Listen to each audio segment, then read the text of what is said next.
हम लोग श्रीमद् भागवतम के तीसरे स्कंद के 15वें अध्याय के पुनरावलोकन को देख रहे हैं। आज दूसरा दिन है इसके ऊपर। हम लोग पहुंच गए हैं कहाँ पे? वैकुंठ में। और वो वैकुंठ हम लोग नहीं पहुँचे, मतलब 4 कुमार पहुंच गए और वह बहुत आनंद का अनुभव किए, बड़े खुश थे बच्चे। लेकिन अभी सीन चेंज हो रहा है। तो यहाँ पे अब वैकुंठ में तो पहुँच गए, अब वहाँ के जो 6 द्वार हैं उसमें प्रवेश कर रहे हैं। इससे कुछ ये प्रतीति हो रही है, I am not sure what is, क्या सिस्टम है वहाँ पे कि द्वार के बाद वन आता है कि वन के बाद द्वार आते हैं, ये नहीं समझ में आ रहा है। लेकिन लॉजिकली स्पीकिंग कि पहले किसी शहर में जंगल होता है और उसके अंदर जाएंगे तो फिर सिटी मिलता है। मैं समझता हूँ पहले ज़माने में तो ऐसे सिस्टम होता है। ऐसे कुछ समझना है, वो कुछ गलत हो जाए तो भगवान हमें दोष नहीं दे, अरे तुम मेरे वैकुंठ के बारे में गलत था भाई, यही समझ में आ रहा है, क्या करें। मतलब वन था वहाँ, वन आदि बाहर होंगे और ऐसे तुमने कुछ पढ़ा था ना, और अंदर प्रवेश कर रहे हैं तो सिटी आ रहा है। It seems like that, I may be absolutely wrong, क्योंकि हम अपनी भौतिक बुद्धि से कुछ समझने का प्रयास कर रहे हैं। लेकिन सफलता ये है कि बस भगवान के बारे में समझने का प्रयास कर रहे हैं। It can be other way around, Vaikunth में कोई लिमिटेशन नहीं है, लेकिन जो मैं समझ पा रहा हूँ। तो बात यहाँ से समझ में आ रही है, तस्मिन अतीत्य, उसी से कुछ समझ में आ रहा है कि उस वन आदि को क्रॉस करके मुनयः षड असज्ज, अरे बोल गायन करना भाई। तस्मिन अतीत मुनयः षड असज्जमानः कक्षा समान वयसावथ सप्तमायां देवावचक्षत गृहीत गदौ परार्ध्य केयूर कुंडल किरीट विटंकवेशो। तस्मिन अतीत का क्या अर्थ दिया गया है? वन को प्रवेश करके। हाँ, तो ये फिर क्या, तस्मिन का यहाँ पे अर्थ है उस वैकुंठ में षड, षड अतीत्य, षड मतलब 6 द्वारों को पार करके, जो वैकुंठ के द्वार हैं उसको पार करके मुनया, जो मुनि थे, असज्जमाना, इसका अर्थ है कहीं रोका नहीं गया। हाँ, ओके ओके ओके, ठीक है। असज्जमाना का मतलब है कि उनको किसी भी चीज़ में आसक्ति नहीं थी। वहाँ जो भी वस्तुएं देख रहे थे, 6 द्वारों को प्रवेश में, द्वार में प्रवेश कर रहे हैं, वहाँ बहुत सुंदर वस्तुएं थी, उसमें कहीं वो असज्जमाना, यानी कि उसमें कहीं आकर्षित नहीं हुए, क्योंकि ब्रह्मवादी थे। कक्षा, कक्षा मतलब द्वार। अथ सप्तमायाम, यानी 7वीं कक्षा में, यानी कि 7वीं द्वार में वो पहुंचे, जहां पर समान वयसा, समान उम्र वाले, दोनों की उम्र कितनी थी? वेदवादिनी, आपका नाम वेदवादिनी है? 2 दिन से कुछ पूछा नहीं इनसे। अभी तो आई हैं आप अभी आई हैं। और जय विजय कब से हैं? माइक, हाँ रुकिए, माइक, हाँ रुकिए, माइक आनंद रुक जाइए। हाँ, माइक बताइए। 5 साल के हैं। आपकी आवाज़ देखिए, भक्तों ने सुना कि नहीं सुना? मेरे ख्याल से आपकी आवाज़, आप अगर नहीं भी माइक पे बोलेंगी, हमने ऐसे सेटिंग करके रखी कि लोग सुन लेंगे, है ना? सुनाई पड़ गया ना? हल्का हल्का बोली थी कुछ। बोलो बोलो, माइक बोलो। समान उम्र के कौन थे यहाँ पे? जय विजय। वेरी गुड, हाँ सही सही बोल दिया, सही तुक्का था, सही बोला। समान वयस्क के, समान उम्र के थे जय विजय। लेकिन मेरा प्रश्न है कि दोनों द्वारपाल समान उम्र के कैसे हो गए? मंदिर में सारे जो सिक्योरिटी वो एक ही उम्र के होते हैं, तो ये दोनों एक ही उम्र के कैसे हो गए? अनादिकाल से। हाँ, आप माइक ऑफ मत रखिए, सही बोला आपने। हाँ, अनादिकाल से हैं। वैकुंठ में किसी की उम्र नहीं है, सब लोग असीमित उम्र वाले हैं, एक ही उम्र के लग रहे थे। देवाव, देवाव मतलब दोनों देव, अचक्षता, उनको देखा। किस रूप में देखा? ग्रहीत गदौ, दोनों लोग गदा पकड़े हुए थे। परार्ध केयूर, परार्ध का क्या अर्थ लिया था भाई सब? हाँ, परार्ध मतलब बहुमूल केयूर कुंडल, केयूर मतलब कड़ा, है ना? बाजू बंधा, और कुंडल मतलब कान में जो पहने जाते हैं, और किरीट मतलब मुकुट। विटंक वेश, विटंक का मतलब क्या हुआ भाई? हाँ, अलंकृत थे। तो ये सब बात समझ में आ रही। देखिए, ये सब शब्द में से बहुत फेमिलियर नहीं हो, तो इसलिए भूल गया उनका अर्थ। बेसिकली उन्हें देखा कि वो देव स्वरूप थे, और वह बहुत ही सुंदर, अत्यंत मूल्यवान बाजूबंद पहने हुए थे, कुंडल पहने हुए थे, और किरीट यानी मुकुट उनके सर पे था। यहाँ तक कोई झगड़ा नहीं हुआ। अब क्या होता है देखते हैं। मत्ता द्विरेफ वन मालिकया निवीतौ विन्यस्तयासित चतुष्ट बाहुमध्ये वक्त्रं भ्रुवा कुटलया स्फुट निर्गमाभ्याम रक्ते क्षणेन च मनागरभसम दधानौ। हम तो सब भूल रहे हैं। मत्त द्विरेफ वनमालिकया निवीतौ। हाँ वही याद आ रहा था, मत्तद विरेफ, जो मतवाले भौरे थे उस वो गुंजार कर रहे थे, उनसे गुंजारित। निवितों का मतलब क्या है बताइए? हाँ ठीक है। तो जो वनमाला थी उस पे बहुत सारे भौरे गुंजार कर रहे थे और वह उनके गले पर थी, दोनों के गले पर थी, इसलिए निवितो शब्द आया था। विन्यस्त असित चतुष्टये बाहुमध्य। असित मतलब होता है शामल। विन्यस्त मतलब माला उनके जो नीले नीले 4 बाहुएं थी उनके मध्य में थी, ऐसा करके। वक्त्रम भुवा, उन्होंने अपने भवों को, नहीं वक्त्र मतलब मुख हुआ ना, हाँ मुख, उनके मुख के ऊपर कुटलया भ्रुवा, उनकी जो भवें थी वो कुटिल हो गई, टेढ़ी हो गई थी। स्फुट निर्गमाभ्याम, हाँ अब समझ आ गया। निर्गम मतलब दोनों नासिका वह फड़कने लगे थे, स्फुट मतलब फड़क रहे थे। रक्त इक्षणे ना, आंखें उनकी लाल लाल थी, उस लाल आंखों से देखते हुए। मनाग रभसम दधानव, और थोड़ा क्रोध को धारण किए हुए थे, क्रोध उनको प्रकट कर रहे थे। कौन कर रहे थे? सब जय विजय कर रहे थे।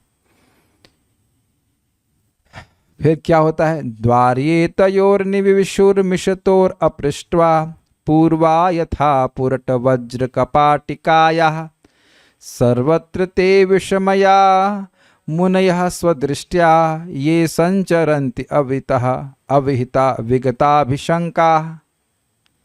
द्वारी एतयोर,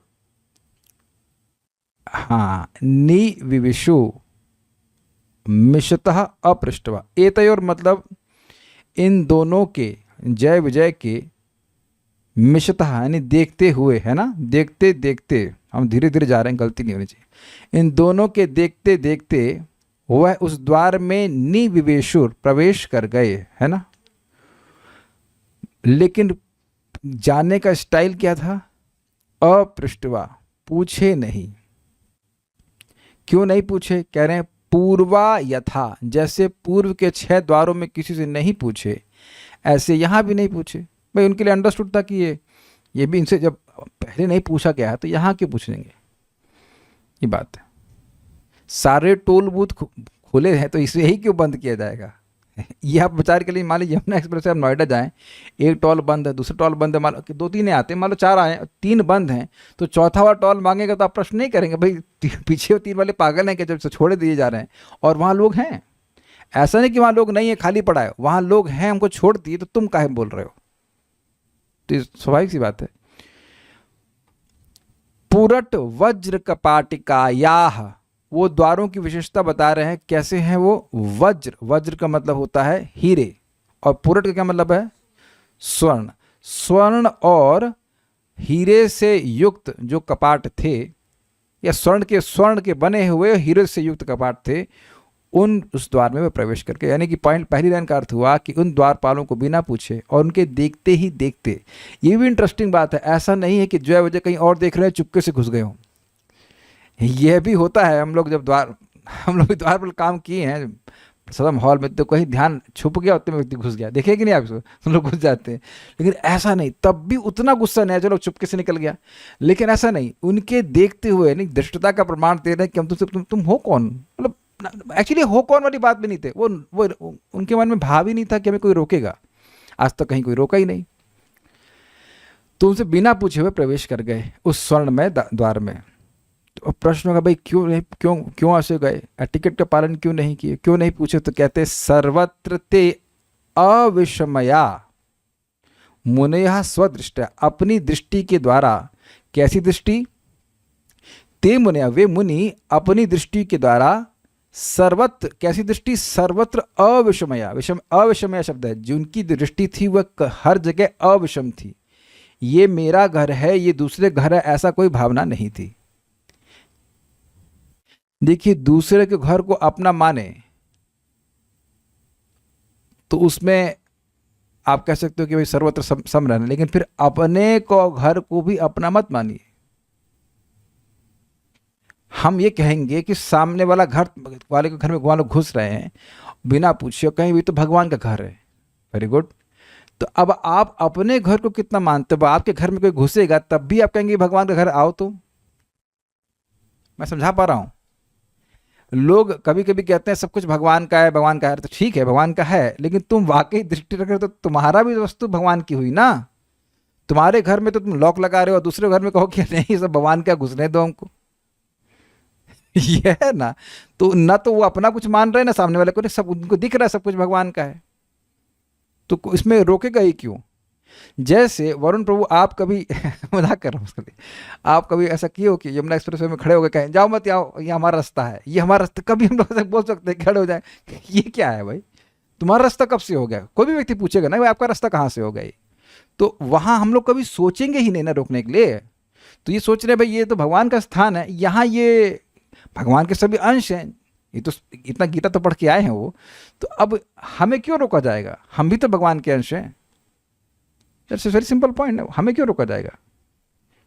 अच्छा, आप लोग क्लास के लिए आ रहे हैं, अब आपको मैं अंदर आने दूं, वरुण प्रभु को ना आने दूं, तो कहेंगे अरे हम भी तो रोज सुनते थे भाई, हमें क्यों रोक रहे हैं आप? नो, व्हाट्स अ पॉइंट, क्यों रोक रहे हैं? तो ये ऐसी इनकी दृष्टि थी, हर जगह अविषम दृष्टि थी। ये संचरंती, जो ये मुनिगण सम्यक रूप से चरण करते थे, मतलब हर जगह चरण करते थे, कैसे? अवितः, इनको कहीं कहीं कोई रोक नहीं सकता था। अविहिता मतलब अप्रतिहता, कहीं रोक नहीं सकता कि यहां नहीं आ सकते। विगत अभिशंका, क्योंकि इनकी शंका समाप्त हो गई थी कि यहां जा सकते हैं। भाई भय होगा ना कि हमको तो भय होगा, किसी के घर में कुत्ता भी हो वो डर लगता है, कुत्ते से आपको भी डर लगता है। हाँ, तो पहले मैं चेक करता हूँ भाई कुत्ता बंधा हुआ है कि जाल में है कि क्या है। एक जगह जाते हैं जाल में से भौंकता रहता है वो, तो ठीक है प्रवेश कर जाएंगे। जाल में ना हो तो आपको भय लगेगा ना। तो इनको इस प्रकार का कोई भय नहीं कि किसी घर में कुत्ता है कि क्या है, कोई कोई डर नहीं है। They are not going to die like that. अब जो चार कुमारों को देख करके ये लोग किए क्या? अभी तक तो गुस्सा हो रहे हैं, अभी तक इन्होंने द्वार को रोका नहीं है, केवल गुस्सा हो रहे हैं क्योंकि बिना पूछे बच्चे घुस रहे हैं अंदर। अब जब ये घुसने का प्रयास कर रहे हैं तब इनको ये रोक रहे हैं, डंडा लगा करके, ऐसे क्रॉस में डंडा लगा दे रहे हैं। तो उसको बोल रहे हैं यहाँ पे, तान्वीक्षवात रशनांस चतुरः कुमारान वृद्धान दशार्ध वयसो विदितात्म तत्वान वेत्रेण च स्खल्यताम अतदर्हणास्तौ तेजो विहस्य भगवत प्रतिकूलशीलौ। तान वीक्ष्य, उनको देख करके, किनको देख करके? जय विजय को देख करके। Very good, thank you for correcting me. तान वीक्ष्य मतलब उन मुनियों को देखकर। कैसे मुनि? वात रचना मतलब, ओह हरे कृष्णा, आइए आइए, आप जाकर बर्थडे अच्छा नहीं, बर्थडे के दिन आए क्या?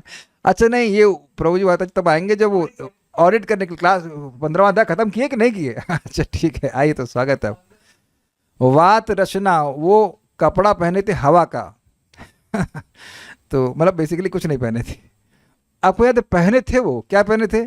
घंटियां लटका बच्चे लोग के कमर में बांध देते छोटी छोटी घंटियां, उतना जरूर पहने थे, लेकिन बाकी सब कपड़ा नहीं पहने थे। कौन? चतुर कुमार, चार कुमारों को देखिए।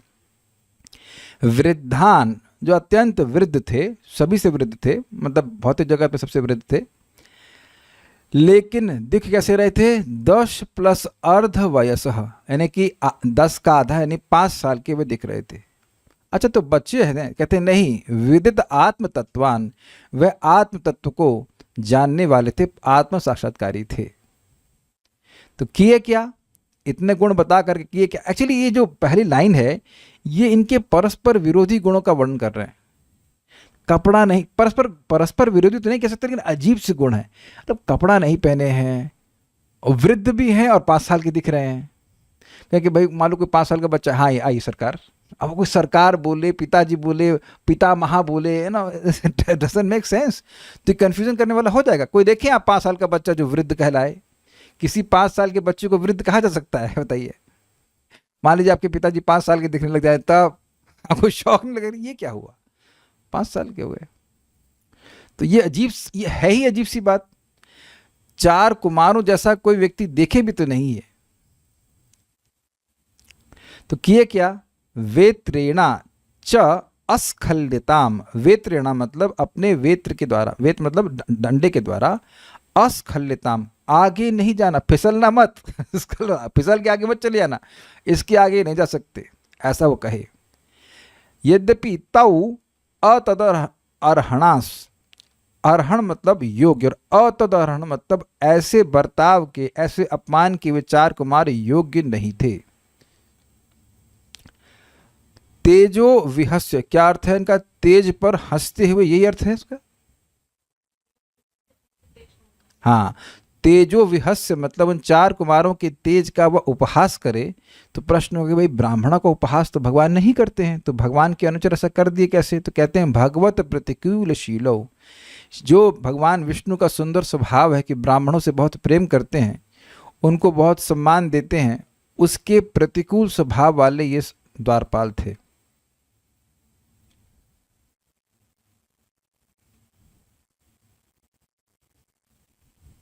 तो अब जब ऐसा करे तो 4 कुमारों में क्या प्रतिक्रिया हुई, क्या रिएक्शन हुआ, तुम देखते हैं।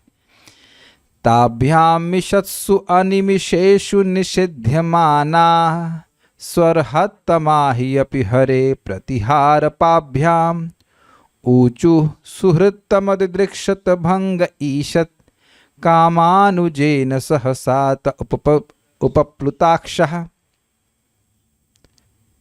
ताभ्याम मिषत्सु, उन दोनों के देखते हुए, है ना। अनिमिषेषु, अनिमिषेषु मतलब देवताओं के द्वारा, नहीं सॉरी, अन्य देवताओं के देखते हुए, ये होना चाहिए। अन्य देवता भी वहां उपस्थित, अनिमिष मतलब जिनकी निमिष नहीं, पन की पलक नहीं झपकती, मतलब देवता। तो वहां जो अन्य देवता थे उन लोगों के सामने देखते, उन लोगों के देखते हुए, उनके देखते देखते कहना चाहिए, उनके देखते देखते निषिद्ध माना, जिनको निषिद्ध किया गया था कि अंदर प्रवेश नहीं कर सकते हो। सु प्लस अर्हत्तमा ही अपि, जो कि अत्यंत पूजनीय, वह 4 कुमार अत्यंत पूजनीय थे, फिर भी हरे प्रतिहार पाभ्याम, प्रतिहार पाभ्याम मतलब भगवान उन 2 भगवान के सेवकों के द्वारा, हरे मतलब हरि, भगवान श्री हरि के उन 2 सेवकों के द्वारा जब 4 कुमार निषिद्ध हुए और अन्य देवता इस प्रकार से देख रहे थे, तब ऊचू, वह बोले। कौन बोले? 4 कुमार बोले। द्वारपाल कैसे बोली?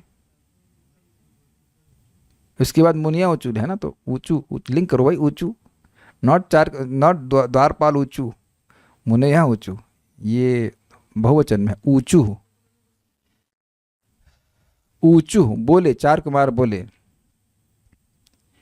क्या बोले, यानी क्यों बोले? कह रहे हैं सुहृत्तम दिदृक्षतः भंग, जो उनके सुहृत्तम हैं भगवान विष्णु, उनको दिदृक्षता, उनको देखने की इच्छा थी, वह भंग हो गई। इस कारण से ईश, थोड़ा सा, कामानुजेना अर्थात कामानुज यानी कि क्रोध, काम का छोटा भाई, थोड़ा सा क्रोध, सहसा ते उपप्लुताक्षः, उन सहसा अचानक ही उनकी आंखों में प्रकट हो गया। समझ में आ रहा है नहीं आ रहा है? गुस्सा हुए, उनकी आंखों में क्रोध आ, किसकी आंखों में क्रोध आ गया? अब मुनियों की आंखों में क्रोध आ गया। अब मुनया उचुः को वामिहत्य भगवत परिचर्यो, को वामयहत्य भगवत परिचर्योच्चैस्तद्धर्मिणां निवसतां विषमः स्वभावः तस्मिन् प्रशांत पुरुषे गत विग्रहे वाम को वात्मवत् कुहकयो परिशंकनीयः। ये बड़ा अच्छा है। मुनियों ने कहा को वाम इह इहत्य, इन्हें कौन रखा है यहाँ, कौन बुलाया यहाँ पे? Very interesting. कौन यहाँ पे रख दिया इनको? भगवत परिचर्यो उच्चई, उच्चई का क्या अर्थ लिया है?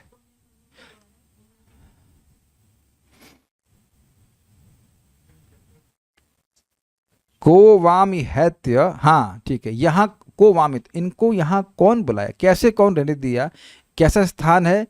भगवत परिचर्या उच्चई, ये स्थान जो वैकुंठ है यह तो बहुत भगवान की सेवा की जाती है तब प्राप्त होता है। तद धर्मिणाम, वैसे धर्म वाले, निवसताम, ऐसे स्थान वैकुंठ में रहते हैं, वह रहने वालों के विषम स्वभाव। पॉइंट ये है, पहली लाइन का मतलब ये है कि इन लोगों को यहाँ कौन रहने दिया, ये कौन बुलाए यहाँ पे इनको,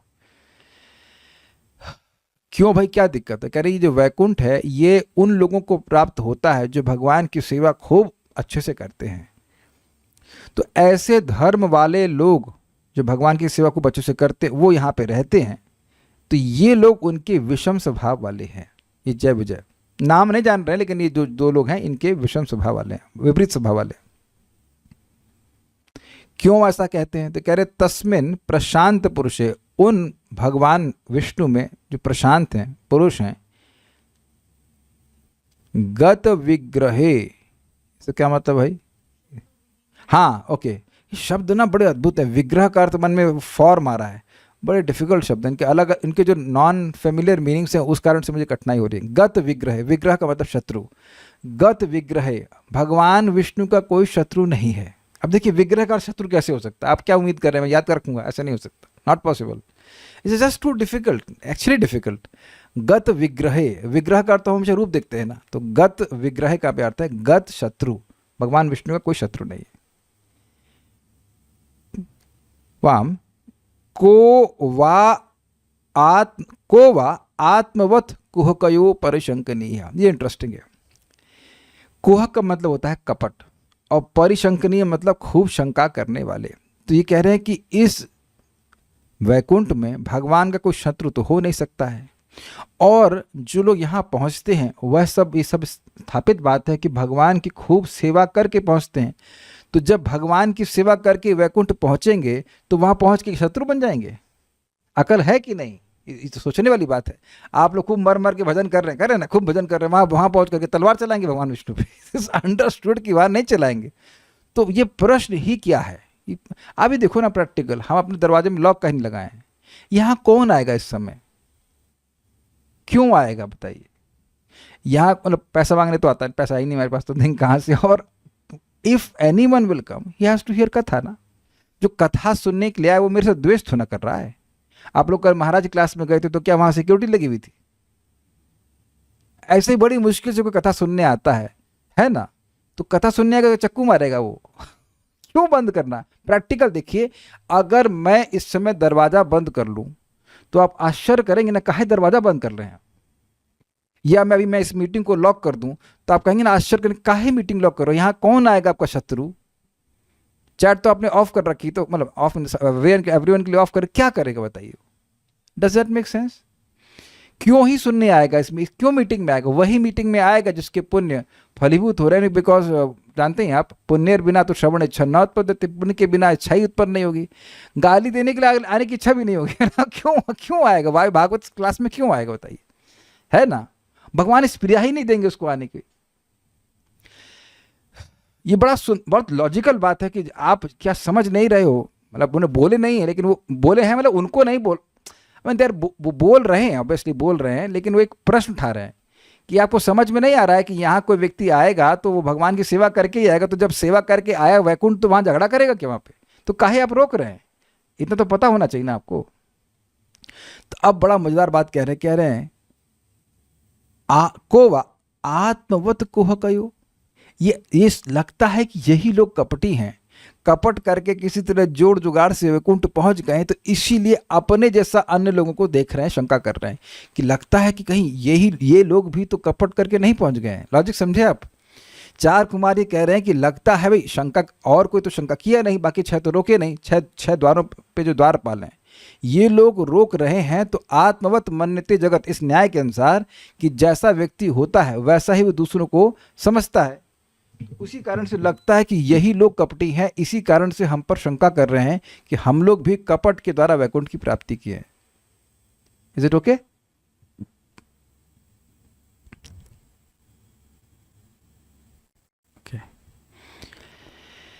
अब वह आगे कहते हैं, नहि अंतरम भगवती समस्त कुक्षाओ आत्मानमात्मनि नभो नभसीव धीरा।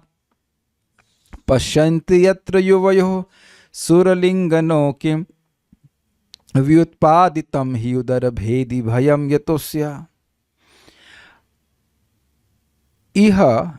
यह दिख गया आपको भगवती के इस साइड में, भगवत प्लस इह, भगवान का जो समस्त कुक्षाओं मतलब सारे जगत को अपनी कुक्षी अर्थात उदर में रखने वाले भगवान है, उनका, उनमें ऐसे कहना चाहिए, भगवती प्लस इह, उनमें इह, इस वैकुंठ में धीरा अंतरम न ही पश्यन्ति, सब कुछ दिख रहा है। धीरा यहाँ से ले लीजिए, ऊपर से न ही अंतरम ले लीजिए, थर्ड लाइन से पश्यन्ति ले लीजिए।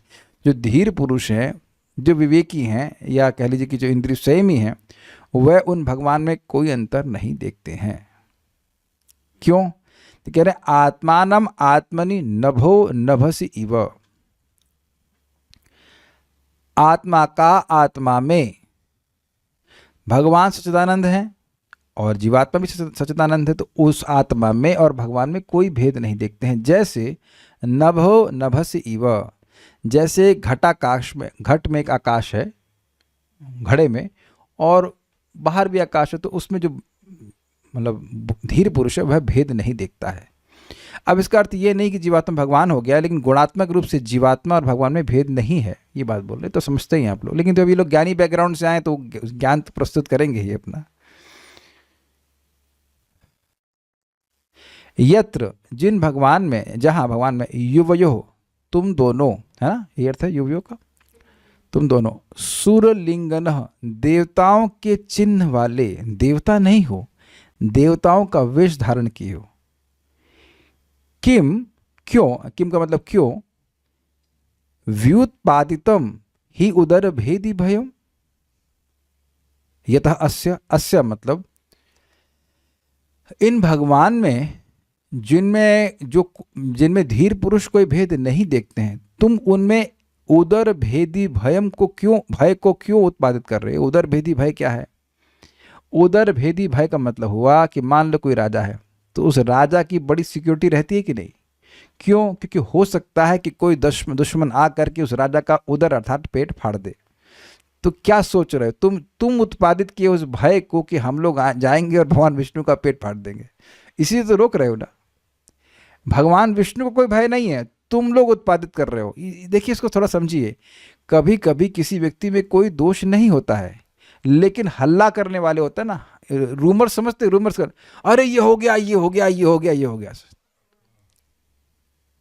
जैसे हम नाम तो नहीं रखेंगे, लेकिन महाराज हैं, एक बहुत महान महाराज हैं, तो उनके बारे में बीच बीच में हल्ला होता है कि अब वह दीक्षा नहीं देंगे।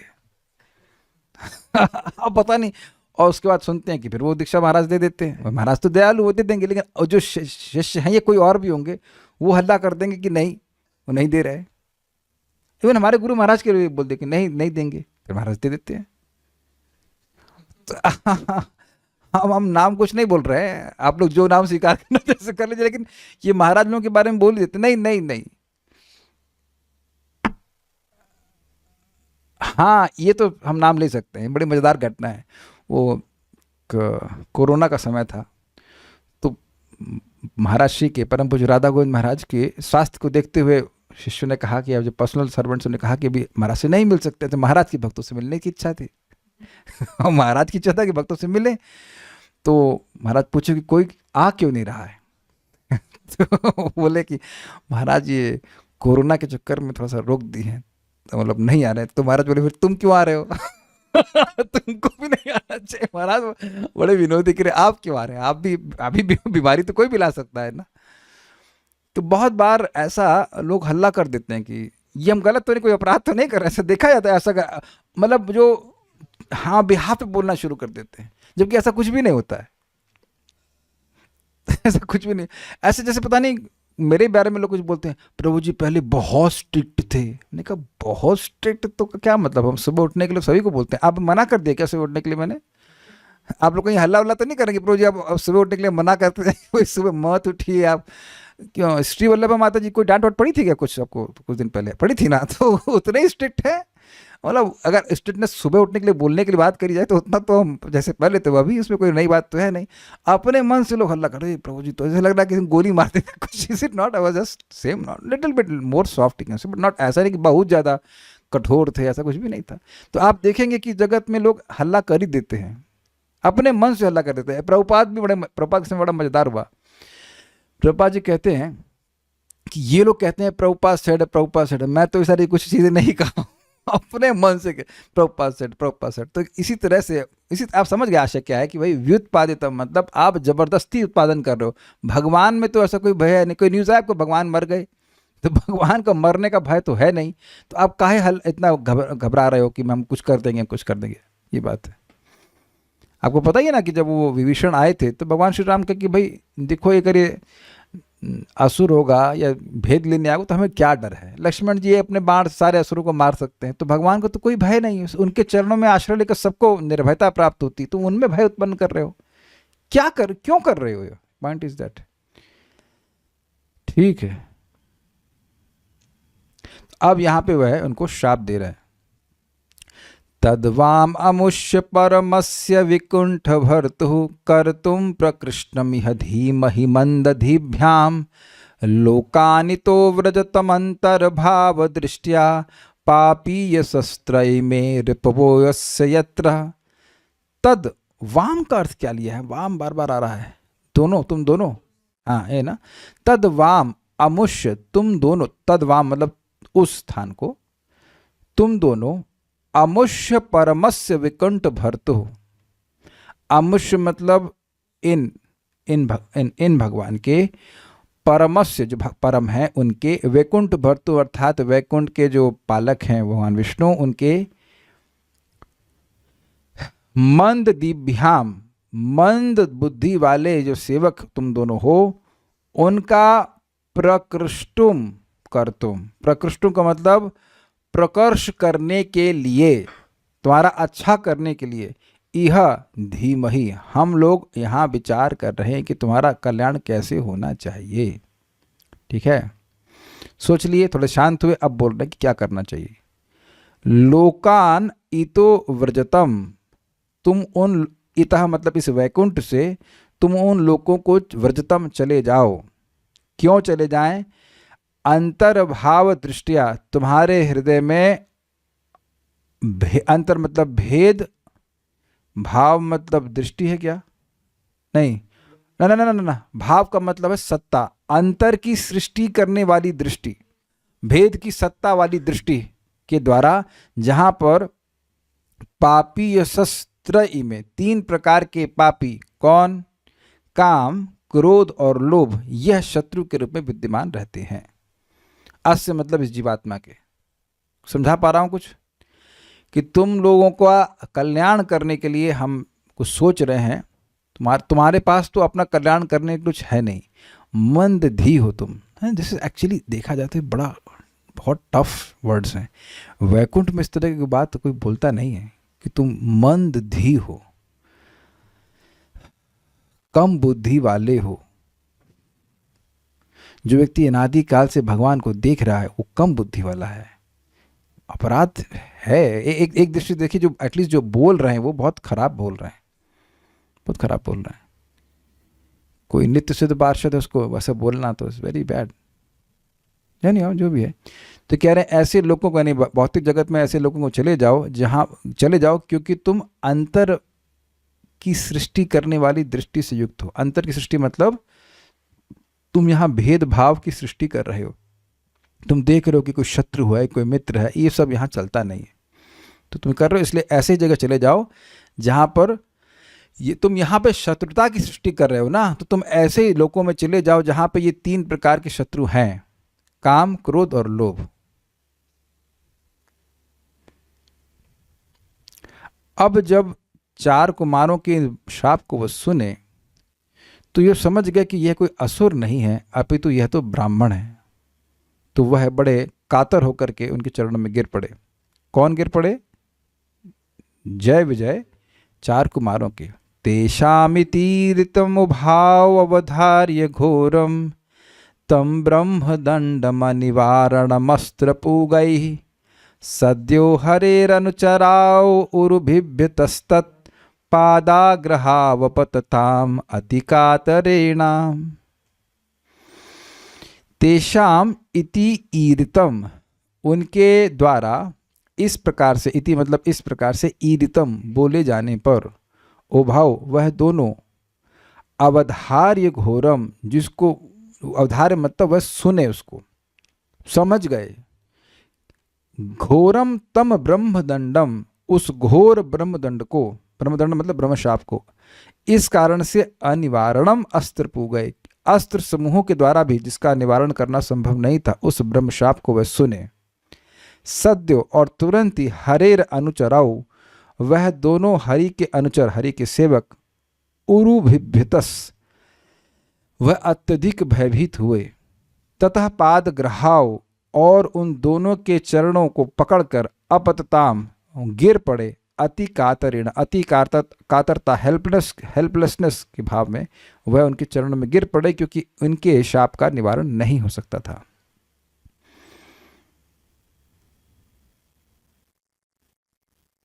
और वह बोले उनको, भूयादघोनि भगवद्भिर अकारि दंडो यो नौ हरेत सुर हेलनमप्यशेषम मावो नुताप कलया भगवत स्मृतिघ्नो मोहो भवेदिहतु नौ व्रजतोर अधोदः। भूयाद ऐसा ही हो, जैसा आपने बोला है वैसा ही हो, कोई प्रतिकार नहीं किए। अघोनी हम जैसे पापियों के संग ऐसा ही हो। क्या? भगवत भी, आप भगवालों के द्वारा, अर्थात आप, हमारा कल्याण किस में होगा, ऐसे ज्ञान से युक्त आप हैं, इसलिए उनको भगवत भी कह रहे हैं, भवद भी नहीं कह रहे हैं, भगवत भी, भग से युक्त वालों के द्वारा। अकारि दंड, जो दंड दिया गया है वह ऐसा ही हो। क्यों ऐसा हो? तो कह रहे हैं यह नौ हरेता, जो हम दोनों के हर लेगा। क्या हर लेगा? सुर हेलनम अपि अशेषम, देवता, आप जो देवता हैं, मतलब 4 कुमार को देवता कह रहे हैं कि आप देवताओं का जो हमने अवज्ञा करी है, उससे जो पाप है उसको पूर्णतः वह नष्ट कर देगा। एक, या सुर का मतलब हो भगवान, भगवान की आचरण से विरुद्ध, भगवान की अवज्ञा करते हुए, भगवान कहते हैं ब्राह्मणों को सम्मान करो, हमने उनकी अवज्ञा करके जो पाप किया उसको संपूर्णतः यह दंड हर लेगा। ये उनको दे दीजिए, इन केस में आपको जाना हो, मैं पता नहीं उनको ट्रेन में बस से कुछ था। माँ वह अनुताप कलया, लेकिन एक प्रार्थना कर रहे हैं, वह मतलब आपके अनुताप कलया। देखिए ये हमने, अब हम इस शब्द से परिचित है, जब इसको पढ़ रहे थे तो परिचित नहीं थे। अनुताप का मतलब पश्चाताप होता है, तो अनुताप का अर्थ पश्चाताप हम सुने हैं, लेकिन अनुताप का अर्थ हम लोग कृपा भी सुने थे भगवान विष्णु के संबंध में। अभी इस आगे एक श्लोक आएगा। तो एक है कि आप लोगों की कृपा की लेश से, को समझे, कलया मतलब थोड़े से लेश, थोड़ी कृपा से, भगवत स्मृति घ्न, हमारी भगवत स्मृति नष्ट न हो, सॉरी, भगवत स्मृति घ्न मोह भवेद, भगवान की स्मृति को नष्ट करने वाला मोह हमारे में नहीं हो। मोह तो हो हमारे मन में, लेकिन मोह तो होगा ही, लेकिन भगवान की स्मृति नष्ट करने वाला मोह ना हो। यह तो नव व्रजतोर अधोधा, जैसे हम लोग निम्न से निम्न योनि में जाते रहेंगे, भगवान की स्मृति को नष्ट करने वाला मोह ना हो। ये एक अर्थ है। बाकी दूसरा अर्थ क्या है? आपकी कृपा से हमारे हृदय में जो पश्चाताप हो रहा उसके थोड़े से अंश से, या एक और बात है, वह समझ गए कि ये लोग इतने अच्छे हैं, इनकी कोई गलती नहीं, मतलब 4 कुमारों की कोई गलती नहीं, फिर भी इन लोगों को पश्चाताप हो रहा है कि हमसे क्या शाप निकल गया। तो आप अपनी कृपा से खुद गलती का अनुभव कर रहे हो, दैन्य का अनुभव कर रहे हो, और आपको पश्चाताप हो रहा, तो उस पश्चाताप के लेश से हमारा मोह तो हो, लेकिन भगवान की स्मृति को नष्ट करने वाला मोह ना हो, यह कहते हैं। 3 अर्थ हैं इस प्रकार से। तो जो भी अर्थ आप ग्रहण करना चाहें, वह यह नहीं कह रहे कि अच्छा वापस कब आएंगे। देखिए अभी तक वो नहीं बोल रहे, भगवान उनके बिहाफ पर बोलें कि वापस आ जाएं, ये नहीं बोल रहे हैं। अभी ये नहीं बोल रहे हैं, एटलीस्ट यहाँ तक नहीं बोल रहे हैं कि केवल 3 जन्म के लिए जाओगे। अब कब तक जाओगे ये नहीं बता रहे हैं, बस जाओगे। तो कह रहे हैं कि हम निम्न से निम्न योनि में चले जाएं, लेकिन भगवान की स्मृति को नष्ट करने वाला मोह हमर नहीं हो, अपितु वह मोह भी भगवान की स्मृति का ही कारण बने। इससे दिख रहा है कि वो अत्यंत भगवान से आसक्त है। तो ऐसा नहीं कि यहाँ की पुलिस की तरह सब घटना हो गई, उसके बाद वो सायरन बजाते हुए आए, भगवान को मालूम चल गया, भगवान तुरंत अपने पार्षदों को बचाने के लिए आ गए। एवं तदेव भगवान अरविंद नाभ स्वानाम विबुद्ध सदतिक्रम मार्य हृदय तस्मिन् ययौ परमहंस महामुनीनाम अन्वेषणीय चरणौ चलयन सहश्री। बहुत सुंदर श्लोक है। एवं तदेव, इस प्रकार, तदैव, उसी समय, समय बिल्कुल बिताए बिना, भगवान अरविंद नाभ, जो भगवान जो कमल नाभ हैं, उनकी नाभि कमल के समान है, स्वानाम, अपने भक्तों के संबंध में, विबुद्ध, जानकर, क्या कि मेरे भक्तों के द्वारा सद अतिक्रमम, सद अर्थात ब्राह्मणों का अतिक्रम हुआ है। कौन भगवान? तो कहने आर्य हृदय, जो परिशोधित हृदय में ही प्रकट होते हैं, वह तस्मिन, वहाँ पे, ययौ, चले गए, मतलब भगवान विष्णु वहाँ पे उपस्थित हो गए। परमहंस महामुनीनाम अन्वेषणीयो चरणौ चलयन, ये एक साथ आएगा, देखिए यहाँ पे डैश डैश लगा हुआ है, एक साथ आ रहा है।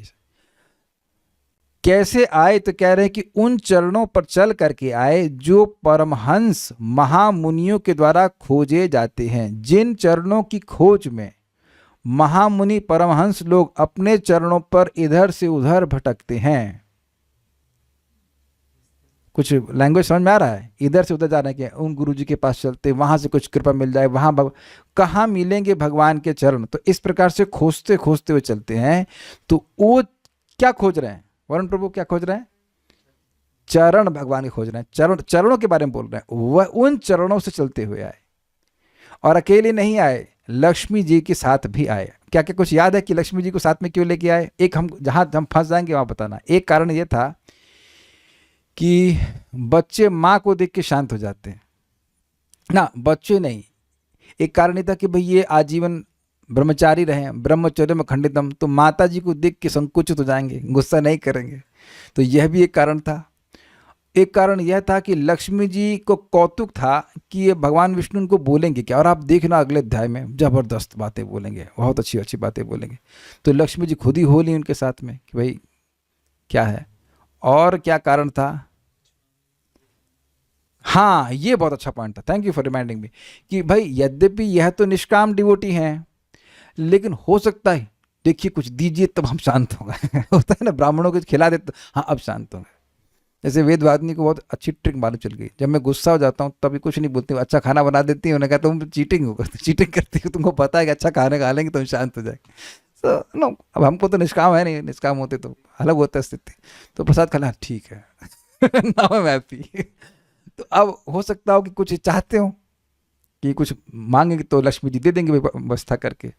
तो ये सब उत्प्रेक्षा करी गई, जरूरी नहीं किसी वजह से क्या मांगेंगे वो, लेकिन इसलिए लक्ष्मी साथ में लेके आए। और एक और कारण बड़ा जबरदस्त था, लेकिन याद नहीं कुछ था एक, लेकिन अभी याद नहीं आ रहा है, भूल रहा हूँ। एक बहुत और पढ़ लेना, वहां पे पढ़ाया था, लेकिन बहुत अच्छा था, एक और पॉइंट अभी याद नहीं आ रहा है। तो लक्ष्मी जी को साथ में लेके आए। हाँ, कुछ कुछ में याद आ रहा है, वो ये कि अपराध की गंभीरता बहुत अधिक थी, इसलिए लक्ष्मी जी ने अपने आप को छुपाया नहीं था, ये भी एक कारण था। देखिए, कभी कोई बड़ा घटना हो जाती है तो पति भी जाता है और पत्नी भी जाती, क्या हुआ कर गया, तो वो बहुत बड़ी बात है। देखिए, ये कोई हल्की बात नहीं है, और वस्तुतः इस घटनाक्रम में का संबंध लक्ष्मी जी से है। देखिए, अब आपको बता दे रहे हैं, पता नहीं, अब मैंने पढ़ तो लिया ही है तो बता देना जरूरी है। ये लोग लक्ष्मी जी को रोक दिए थे। भगवान नारायण अंदर शयन कर रहे थे और लक्ष्मी जी बाहर से आ रही थी। I don't know why, but may be she went for worship, Lakshmi वगैरह समथिंग, कहीं गई होंगी। तो अब जो भी रहा, वो आ रही थी, तब वो उनको रोक दिए थे। तब कुछ हुआ नहीं था, लेकिन उसका वो अब आगे क्लियर हो जाएगा कि क्या क्या घटना, इसमें लक्ष्मी जी का भी संबंध है, इस घटनाक्रम से। ऐसा नहीं कि लक्ष्मी जी जय विजय से गुस्सा हैं, लेकिन संबंध है उसको। मैं अभी कुछ नहीं बोलूँगा कि मैं कुछ हल्का हल्का बोलूँगा तो धारणा गलत हो जाएगी। जब हम डिटेल में पढ़ेंगे तो हम समझ पाएंगे, लेकिन लक्ष्मी जी का संबंध इस घटना से बिल्कुल है। तो आप देखेंगे उसको आगे। लक्ष्मी जी भी आ गई यहाँ पे। तो कौन कौन है वहाँ पे? देवता हैं, 4 कुमार हैं, ये द्वारपाल हैं, लक्ष्मी जी हैं, भगवान नारायण हैं। लेकिन अब भगवान तो जल्दी जल्दी आ गए और ड्रेसिंग करने का टाइम तो मिला नहीं अपना कि, तो अब उनके जो पार्षद हैं वह पीछे पीछे सब लेके आए हैं, जूता चप्पल सब लेके आ रहे हैं, चामर आमर। तो उस रूप में वो देखे, तम त्वागतम प्रतिहतौपैकम स्वपुंभिस्ते चक्षताक्ष विषयम स्वसमाधि भाग्यम हंसश्रियोर्व्यजनयो शिववायुलोलच शुभ्रात पत्र शशिकेसर शिखराम्बु। मुझे याद है कि श्लोक में बहुत हंसा था मैं। कुछ लोग इंजीनियरिंग कर रहे थे कि पानी कहाँ से आया, छत्र पानी कहाँ से आया। इंजीनियर की कोई जरूरत नहीं भाई, इंजीनियर बीटेक की उपाधि छोड़ करके आप वैकुंठ में जाएंगे। तम तु आगतम, तम मतलब उन भगवान को, आगतम, आगतम शब्द भगवान के लिए, हाँ ठीक है, जो आ गए थे वहां पे। प्रतिहृतौपैकम स्वपुंभि, स्वपुंभि मतलब अपने पार्षदों के द्वारा, प्रतिहृतौपैकम, प्रतिहृत मतलब लाई गई, और उपायकम मतलब जो वस्तु थी, जैसे कि मान लीजिए जूता था और कुछ वस्त्रों का कुछ और भी कुछ जो नहीं पहन के आए भगवान, या कुछ, हाँ गमनोपयोगी जो भी छत्र आदि जो भी है, छतरी है और चामर वामर सब लेकर के आ गए। वो इतना टाइम नहीं था ना भगवान के पास कि भाई जरा चामर ले आना, इतने में पता लगा उनके पास से नीचे चले जाते। तो इतना टाइम तो ना देखेंगे। तो वह भगवान तो जल्दी में आ गए, लेकिन वहाँ अन्य पार्षद भी जो जुटे हुए थे वो सोचने लगे, अरे भगवान आ गए, भगवान आ गए, भगवान आ गए। तो भगवान आ गए मतलब सब जो जल्दी से जो भी आवश्यक चीज़ें हैं वो लेके आए। देखिए अरे जूता नहीं, जूता ले आओ फटाक से। अरे आप ये देखिए, जब महाराज लोग कहीं आते हैं तो तुरंत लोग सेवक जो होते हैं या अन्य भक्त, महाराज को चाहिए पानी, चाहिए। तो सब लोग जो भी आवश्यकता होती है, जो अनावश्यकता भी होती है, जो आवश्यकता नहीं भी होती वह भी लेके आ जाते हैं। लाते हैं कि नहीं लाते हैं, यहाँ देखा गया है। तो ये प्रेम का लक्षण है। तो जो उनके भगवान के पार्षद हैं वो सब इस प्रकार से लेके आए। ते अचक्षत, उन भगवान को, तम का मतलब उन भगवान को, ते मतलब इन 4 कुमारों ने देखा। कैसे भगवान? अक्ष विषयम, अपनी आंखों के विषय के रूप में देखा। तब उसमें दिक्कत क्या है? तो कहीं कोई यह ना सोच ले कि भगवान भी ऐसे कोई जड़ पदार्थ के समान है जिसे हम देख सकते हैं। तो कह रहे स्व समाधि भाग्यम, जो उनकी समाधि के द्वारा उत्पन्न भाग्य के ही फल के रूप में है, जो आज तक ध्यान की है उसकी कृपा से भगवान। यह इसका बेसिकली अर्थ ये है कि अपनी समाधि में तो आज तक वह ब्रह्म का ही अनुभव किए हैं, लेकिन अब उसका ये जो भगवान का साक्षात्कार कर रहे हैं सामने, वो एक अद्भुत साक्षात्कार है। किस रूप में देख रहे हैं? तो कह रहे हैं हंसाश्रिय व्यजनयो, हंस के समान शोभायमान, व्यजनय मतलब चामर थे। शिव वायु लोलच, शुभातपत्र, शुभ आतपत्र, शिव अर्थात कल्याणमय सुगंधित वायु से, लोलच यानी कि वह हिलने वाले, शुभ आतपत्र, शुभ नहीं है, शुभ्र है, शुभ्र मतलब सफेद, आतपत्र यानी कि छत्र था। शशिकेशर शिखराम्बुम, अब देखिए इसमें 3-4 चीजें फंसी हुई हैं। उस छत्र के किनारे में मोतियों की माला लटकी हुई थी, ठीक है ना? तो उसको कह रहे हैं केसर, मानो कि वह जो छत्र है वह कमल है, और कमल की जो पराग है, पराग केसर नहीं, पराग नहीं बोले, केसर है, पराग नहीं, केसर, केसर में रेशे। तो जो रेशे, एक गुलाब देंगे क्या? बोले एक गुलाब दे दीजिए भगवान का, कोई जिसमें केसर हो। नहीं इसमें तो निकल गया, साइड वाला केसर ना, और वाला दीजिए, और वाला। इसमें केसर ने, आई डोंट थिंक सो। ये दिख जाएगा, इसमें क्लियर दिख रहा है ना, ये दिख रहा है अपने वो केसर हल्का हल्का, इसमें लैपटॉप में देख रहे हैं अपने कुछ, कैन यू सी दैट ना? तो ये अब देखिए, आप थोड़ा समझिए, यहाँ केसर जो होता है वो बीच में है, लेकिन अभी इसी को छत्र मानिए ऐसे है। एक्चुअली देखिए, ये देखिए अब हमको इंजीनियरिंग, रियली इंजीनियरिंग कराते हैं। देखिए अगर आप इंजीनियरिंग किए, आप साइड व्यू जानते हैं, साइड व्यू जानते हैं। अगर आप इसको, शिवांशी माता जी इंजीनियरिंग करिए आप, 75% जी आपने इंजीनियरिंग करी नहीं, तो साइड व्यू आपने भी नहीं करी। ओ। पर जो जो बीटेक की नहीं किया वो अब हमारी बात नहीं समझ पाएगा। साइड व्यू कहते हैं इसको, अगर आपसे कट हल्का सा करेंगे साइड व्यू में तो आपको ये पराग भी दिखेंगे, अंदर नहीं दिखेंगे, आपको डेप्थ नहीं दिखेगी उसमें। साइड व्यू में डेप्थ नहीं दिखती है आपको। Side view, side view, side view. अब आप लोग नेट पे सर्च करना साइड व्यू क्या होता है लेकिन सिविल इंजीनियर समझ रहे हैं, चलो मैकेनिकल इंजीनियरिंग का कुछ तो फायदा हुआ तो अब वो जो छत्र है उसके जो मतलब क्या कहेंगे, वो जो कॉर्नर में वो जो लटक रहे मोती, वो ऐसा लग रहा है कि एक उल्टा कमल है और उस कमल के जो रेशे हैं, केसर है, वो लटक रहा है। समझा दिया मैंने, अपनी तरह से समझा दिया है एज फार एज पॉसिबल। ये मत सोचिएगा कि केसर तो बीच में होता है तो वो साइड में कैसे पहुंच गया, वो दिख ऐसे रहा है, दिख ऐसा रहा है। उम्मीद है कि आप समझ पा रहे हो। अगर ये कमल होता और कमल का साइड व्यू ले लेते इसे कटिंग करके, तो आपको साइड से देख रहे हैं तो वो दिखाई पड़ेगा कि केसर जो है आगे नीचे नीचे लटक रहा है। तो अच्छा, लेकिन बात यहाँ समाप्त नहीं हो रही है। तो शशि कहाँ से आ गया, चंद्रमा कहाँ से आ गया? देखिए वो सफ़ेद है और चंद्रमा अमृत का स्राव करता है, तो वो अमृत स्राव किस रूप में होता है? किरण के रूप में होता है। तो अब ये जो केसर है, केसर मतलब मोतियों की झालर है, उसमें से पानी टपक रहा है। तो वो जो पानी टपक रहा है उससे ऐसा लग रहा है कि सफ़ेद चंद्रमा, छत्र जो है वो सफ़ेद चंद्रमा के समान है और उससे अमृत का स्राव हो रहा है। अब वहाँ तो हमने नहीं बताया था, टीका में इंक्लूड भी नहीं किया था। एक टीका थे उसमें लिखा है, एक प्रश्न उठाया गया है, तो भगवान भीग नहीं जाएंगे अगर पानी टपक रहा है और वैकुंठ में सब कुछ अक्षय है, ऐसा तो नहीं कि ऊपर बम्बा लगा रखा है कुछ, you know why in the world it has to drip. प्रश्न तो ये है कि वह नीचे पानी गिर क्यों रहा है? भाई छाता, छाता तो पानी से बचाने के लिए होता है ना ये, और यहाँ यह भी वर्णन नहीं है कि वर्षा हो रही है। बारिश से बचाने का कोई मतलब नहीं है, धूप है नहीं। अब तुरंत आपका बात स्वीकार करेंगे कि भाई न तद्भास है तो सूर्य न तो शाम को पावका। अब धूप नहीं है लेकिन प्रकाश तो है ना, उस तरह से घाम नहीं, जैसे घाम समझते ना, तेज धूप जैसे अभी होने वाली है, हो रही है, वैसा नहीं है। लेकिन पानी क्यों टपक रहा है इसका कोई उत्तर नहीं दिए। बस इतना बोले कि पानी जो है वो पानी नहीं, मतलब बहुत हल्की हल्की माइल्ड। मेरे पास एक स्प्रेयर है बहुत अच्छा, उसे ब्रीज, ब्रीज घुइया, ब्रीज नहीं उसे मिस्ट कहते हैं, मिस्ट, मिस्ट, मिस्ट टाइप का है। अब ढूंढना चालू कर दिया किसको भिगोएंगे यहाँ पे आप समझ गए। एक मिस्ट फैन आता है, मिस्ट फैन में फिर भी मोटी मोटी बूंद होती है, एकदम हल्की हल्की फुहार जिसे कहना चाहिए। अभी इसका कोई एक्सप्लेनेशन यह नहीं दिया गया कि पानी है क्यों। अब आप जब वैकुंठ पहुंचना तो पूछना भाई ये बताइए कि वहाँ पानी क्यों बह रहा था, ये पूछिएगा। अब हम जाके पूछेंगे पानी क्यों, पानी क्यों बह रहे थे आप, व्हाट इज द पॉइंट। लेकिन आचार्य जरूर यही कहें कि भीगते नहीं, भगवान की भीग जाए अब गीले हो गए कपड़ा चेंज करें, लाओ तौलिया लाओ, ऐसा कुछ नहीं।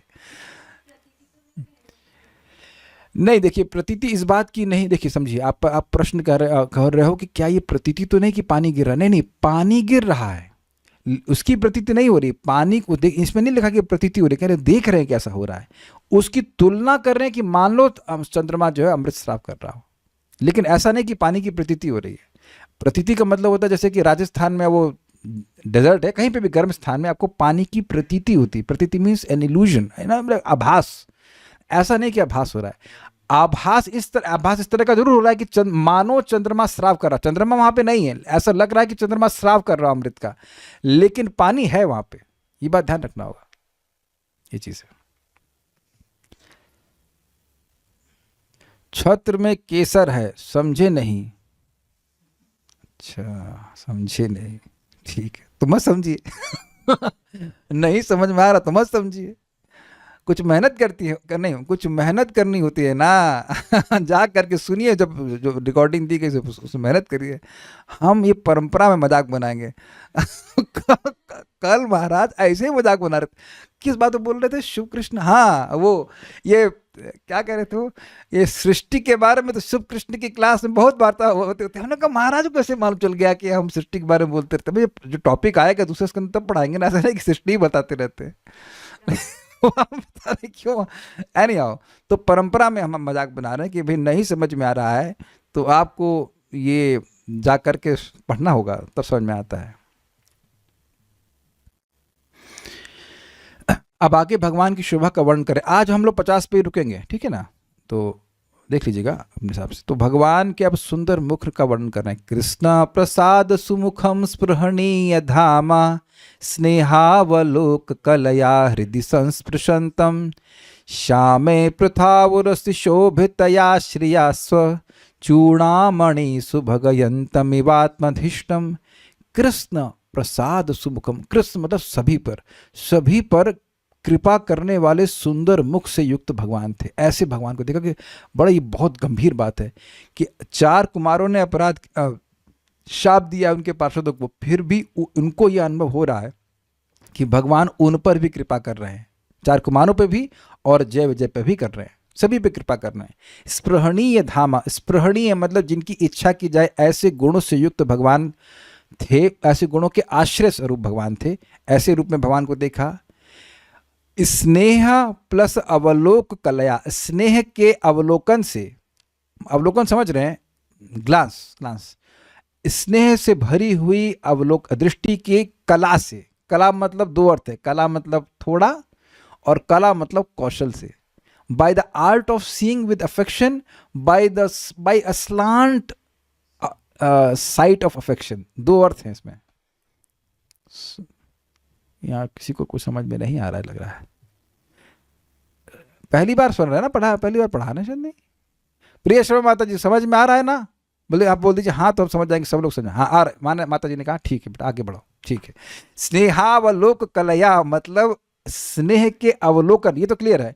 कलया के 2 अर्थ हैं, एक थोड़ा सा स्लाइट हल्का सा, और दूसरा अर्थ है कला का, कला कौशल। इतने आर्ट से भगवान सबको देख रहे हैं कि हृदय संस्पृशंतम, सबके हृदय को वह स्पर्श कर रहे हैं। हृदय संस्पृशंतम मतलब सभी के हृदय में प्रेम को जागृत कर रहे हैं। अब देखिए एक भक्त होली वाले दिन यहाँ पे आए थे, तो उनको मैं खैर वाणी से भी डांट देते, आंख से भी कुछ क्रोध दिखा दिया था।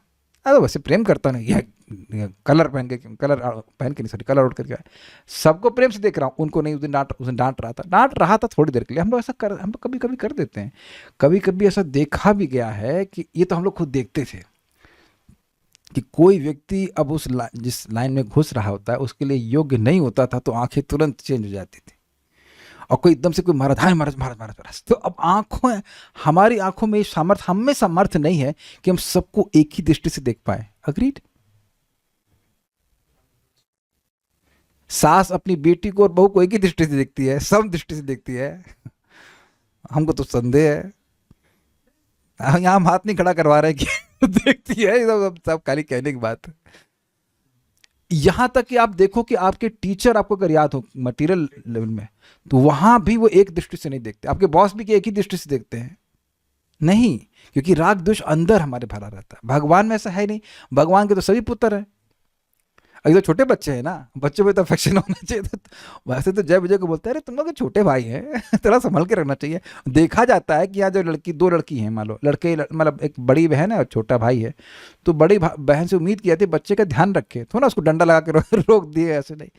तो दोनों पे कृपा कर रहे हैं, उनके सेवक हैं और उनके भक्त हैं, दोनों ही लोग दोनों पे कृपा कर रहे हैं। हृदय संस्पृशंतम मतलब सबके हृदय को बहुत प्रेम जागृत कर रहे हैं।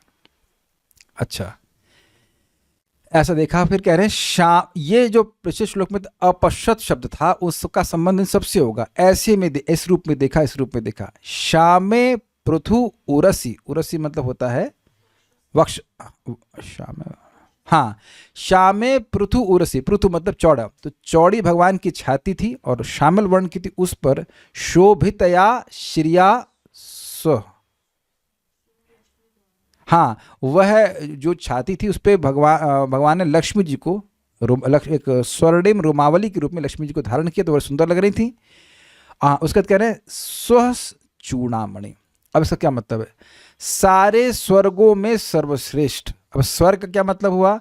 सुख भोग स्थान। तो ऐसे करते करते आप ब्रह्मलोक तक जाएंगे, और ब्रह्मलोक से भी जो श्रेष्ठ है वैकुंठ, उसको सुभगयंतम इव आत्मधिष्णम, आत्मधिष्णम मतलब अपने अधिष्ठान वैकुंठ को मानो वह सौभाग्यवान कर रहे हो, ये बात है। ऐसे इस रूप में देखा। अब इसी बात को समझा रहे हैं कि कैसे भगवान वैकुंठ की शोभा को बढ़ा रहे हैं। पीतांशुके पृथुनितम विस्फुरंत्या कांचालिभिर्विरुतया वनमालया च वल्गु प्रकोष्ठ वलयम विनिता सुतांसे विन्यस्त हस्तमितरेण धुनानमाब्जम। ये श्लोक बहुत ज़बरदस्त था। कल शाम को भी मैं क्लास के बाद बहुत कोई समझा रहा था, समझा क्या रहा था, शेयर कर रहा था कि इन प्रत्यय, मैं ये सब भूल गया था श्लोक क्या था, इतना याद आ रहा था कि इन प्रत्यय का क्या गेम हुआ था। पीतांशुके, पीतांशुके मतलब पीत वर्ण का अंशुक अर्थात वस्त्र था। कहाँ था? पृथु नितंबनी, भगवान के कमर, जो बहुत विस्तार कमर का प्रदेश था उसके ऊपर था। विस्फुरंतया कांचालिभिर, कांचालिभिर क्या मतलब भाई? करधनी, हाँ उसके ऊपर करधनी चमक रही थी। और अलिभी, अलिभी मतलब भौरों के द्वारा विरुतया गुंजायमान वनमाल्या थी। अब इसका अर्थ बड़ा सुंदर लिया गया था कि इन प्रत्यय लगा करके वहाँ पे सत्ता का आरोपण चल रहा था कि जो, अरे सीधे भौरे पहुँच जाएंगे, रुकिए रुकिए को भाई कैटेगरी कोई जो करधनी थी वह कह रही, अरे भाई रुक एक मिनट रुकिए, हाँ सॉरी, पीताम्बर, पीताम्बर यह कह रहा था कि ये जो नितंब स्थान है वो हमारा है। और उसके बाद करधनी जो कि पीताम्बर पर स्थित कहते ये पीताम्बर हमारा है। और करधनी के ऊपर जो माला थी वो कह रही है वो ये करधनी हमारी है। तो करधनी आपकी है तो करधनी के जो बाकी है वो अभी तो आपके हो गए ना, प्रॉपर्टी से बट रही है इट नॉट। और अलिभी, और जो भौरे हैं वह वनमाला के ऊपर कह रही है हमारी माला है ये हमारे मतलब हमारा रेंज है। तो इस प्रकार से एक दूसरे पर व्यक्ति, एक दूसरे ने एक के बाद एक कहना चाहिए, सत्ता का आरोपण कर रहे हैं। और इस प्रकार से सबसे अधिक धनवान कौन हुए? भौरे और उनकी प्रॉपर्टी कौन हुए? अजय कटी प्रदेश, कटी नहीं, हाँ नितंब किसके हैं? भगवान के। लेकिन सब क्लेम कर रहे हैं हमारे हमारे तो भगवान तो सभी के हो गए ना, कपड़े के भी हो गए, करधनी के भी हो गए, वनमाला के भी हो गए और भौरों के भी हो गए। तो सबके भगवान हो गए कि नहीं? जैसे ऐसे समझ सकते कि सभी लोगों ने भगवान को एक संपत्ति के रूप में स्वीकार किया, भगवान हमारी संपत्ति है, he belongs to me and it's a fact. ममता होती है भक्तों की, ये भगवान मेरे हैं ऐसे करके। अब कहेंगे कि भाई ये करधनी ऐसा भाव क्यों कर सकते? तब जानते हैं कि वैकुंठ में सभी कोई व्यक्ति है तो ऐसा भाव कर सकते हैं। अच्छा, वल्गु क्या अर्थ है भूल गया मैं। वल्गु प्रकोष्ठ वलयम विनिता स्थान से, प्रकोष्ठ क्या होता है? हाँ, वल्गु प्रकोष्ठ वलयम। अब भगवान अपने हाथ में कलाई में, एक्चुअली अपने कलाई में सुंदर कंगन पहने हुए थे और विनता सुता प्लस अंशे, विनता सुता मतलब गरुड़ जी के कंधे पर बायां हाथ रखे थे, विन्यस्त रखे थे, विन्यस्त हस्तम, अपने हाथ को जिसकी कलाई में बहुत सुंदर कड़ा था उस बाएं हाथ को वह वरुण नहीं सॉरी गरुड़ जी के कंधे पे रखे थे। और इतेरेणा जो दूसरा हाथ था दायां हाथ, उसको उससे धुनान, भाई अब पत्नी वही कर रही तो पति भी वही करेगा। आपने सुना था कि पत्नी लक्ष्मी जी लीला कमल घुमा रही हैं तो भगवान भी यहाँ पे लीला कमल घुमा रहे हैं। आशय क्या था? देखिए बड़ा सुंदर बोला गया है, यह इस लीला कमल को देख रहे हैं बच्चे, बड़े ध्यान से देख रहे हैं, हाँ देख रहे हैं। अब अपश्यत शब्द देखिए, तो अब भगवान कह रहे हैं कहाँ गया तुम्हारा ब्रह्मानंद भगवान ने अपने माला घुमा, सॉरी कमल को घुमा कर कह रहे कि तुम तो ब्रह्म में निष्ठ हो, तुमको अपनी ब्रह्म की निष्ठा नहीं छोड़नी चाहिए। तो ये नॉट एग्जैक्टली सरकाजम, बट हाँ स्वीट, हाँ sarcasm will have some negative import, लेकिन कटाक्ष नहीं कर, कटाक्ष तो नहीं कर रहे, विनोद कर रहे हो, विनोद। हाँ, कि कहाँ गया आपका ये ब्रह्म निष्ठा कहाँ चले, आपको अपनी निष्ठा नहीं छोड़नी चाहिए। तो ऐसे करके कमल घुमा रहा है, ठीक है। आगे वह और वर्णन करते हैं। विद्युत क्षिपन मकर कुंडल मंडनार्ह गंडस्थलो न समुखम मणिमत किरीटम दूरदंड षंड विवरे हरता परार्ध्य हारेण कंधर गथेन च कौस्तुभेन। विद्युत क्षिपन क्या मतलब है? विद्युत को भी नीचा दिखाने वाले, ये ऐसा कुछ है ना? हाँ, बिजली की प्रभाव को कम करने वाले, बोले इतने चमचमा रहे थे। मकर कुंडल मंडन आरह गंडस्थल। मकर कुंडल मतलब मकर की आकृति वाले कुंडल भगवान के थे, और उनका मंडन आरह गंडस्थल, जो गंडस्थल भगवान के जो गाल थे वह उन उस कुंडलों के योग, उनको उनकी शोभा को बढ़ाने वाले योग्य थे। मतलब इतना सुंदर थे कि भगवान के जो गाल हैं वह उन कुंडलों की को सुंदर बना रहे हैं। हाँ, पर उल्टी बात बोल रहे हैं, क्योंकि लॉजिकली बोलेंगे कुंडल भगवान के गले को, सॉरी गले नहीं, गाल को सुंदर बना रहे थे। उसमें दिक्कत क्या होगी? अगर कोई चीज किसी को कुछ दे रही है तो जिसको दे रही वो अपूर्ण होगा कि नहीं? तो ऐसा, आप अगर ऐसा हम अर्थ स्वीकार करते हैं कि भगवान के गाल को भगवान के जो कुंडल है वह सुंदर बना रहे थे, तो इसका मतलब है कि जो कुंडल, जो गाल की सुंदरता है उसकी लिमिट हो गई। बहुत गुह्य बात है। भगवान के गाल की सुंदरता की लिमिट होगी तभी तो कोई वस्तु उनको और सुंदर बनाएगी। लेकिन यहाँ ऐसा नहीं, भगवान के गाल अत्यंत सुंदर है, भूषण भूषणांगम, वे आभूषणों के भी भूषण के रूप में कार्य करते हैं। तो जो उनका कुंडल है उसकी शोभा को भगवान के गाल बढ़ा रहे थे। ये उल्टी बात है, क्योंकि जगत में काला बादल होता है, उसमें बिजली उसको सुंदर बनाती है। बिजली को काला बादल सुंदर नहीं बनाता है, लेकिन भगवान की सुंदरता ऐसी है इस प्रकार की। और चाहिए हो गया उन्नस मुखम, नासिका, नासिका भगवान की ऊंची थी, और मणिमत किरीटम, और उसके ऊपर एक मणि से युक्त मुकुट था, उसको भी उन्होंने देखा। अब यहां एक बात स्पष्ट है कि भगवत संबंधी जो भी चीजें होती हैं वह सच्चिदानंदमय हैं। इस कारण से भगवान के प्रति भी आकर्षित हो रहे हैं, और भगवान संबंधित वस्तुएं जो हैं उससे भी वो आकर्षित हो रहे हैं। इससे पहले वो वैकुंठ में की वस्तु में आकर्षित नहीं हो रहे थे। ऐसा नहीं कि वो सच्चिदानंद नहीं है, बट एक डिफरेंस हम देख रहे हैं कि डायरेक्ट भगवान से जो जुड़ी वस्तुएं हैं, कुंडल है, सब कुछ, उस सब को देख रहे हैं अचक्षुतः, मतलब बहुत ध्यान से देख रहे हैं बच्चे कि ओहो कितना सुंदर है, कितना सुंदर है सब कुछ। ऐसा मत सोचिएगा कि आपने कभी ऐसा नहीं किया होगा। आप व्यक्ति को भी देखते हैं और उसके कपड़े को तो जरूर देखते हैं। कह दीजिए कि भौतिकतावादी जीवन में आपने कभी देखा ही नहीं कि कौन व्यक्ति क्या कपड़ा पहन के आया है। यहां तक कि स्कूल में भी कौन व्यक्ति स्कूल में कभी नहीं देखा कि दूसरे वाले की ड्रेस कैसी है। इतना विरक्त कौन है यहाँ पे? Let's see. और शादी में, मतलब अपनी नहीं, मतलब शादी में अटेंड करने गए तो लोग नहीं होता है तो खरीदते हैं वहाँ पे 50-50 हज़ार रुपये कपड़ा, कि भाई देखेंगे कि हमारा, वो लोग भी देखेंगे हम क्या कपड़ा पहने हैं। तो भैया अपना शक्ल भी चेंज करा के लेके जाओ, शक्ल तो भगवान ने दे दी, वही लेके जाना पड़ेगा ना। तो लोग देखते हैं।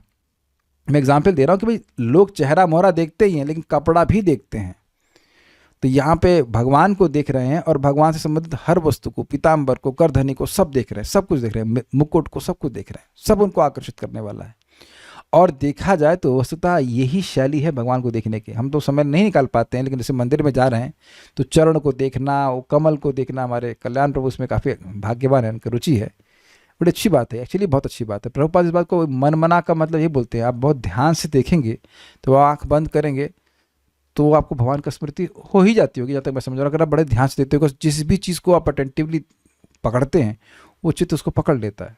It's very good.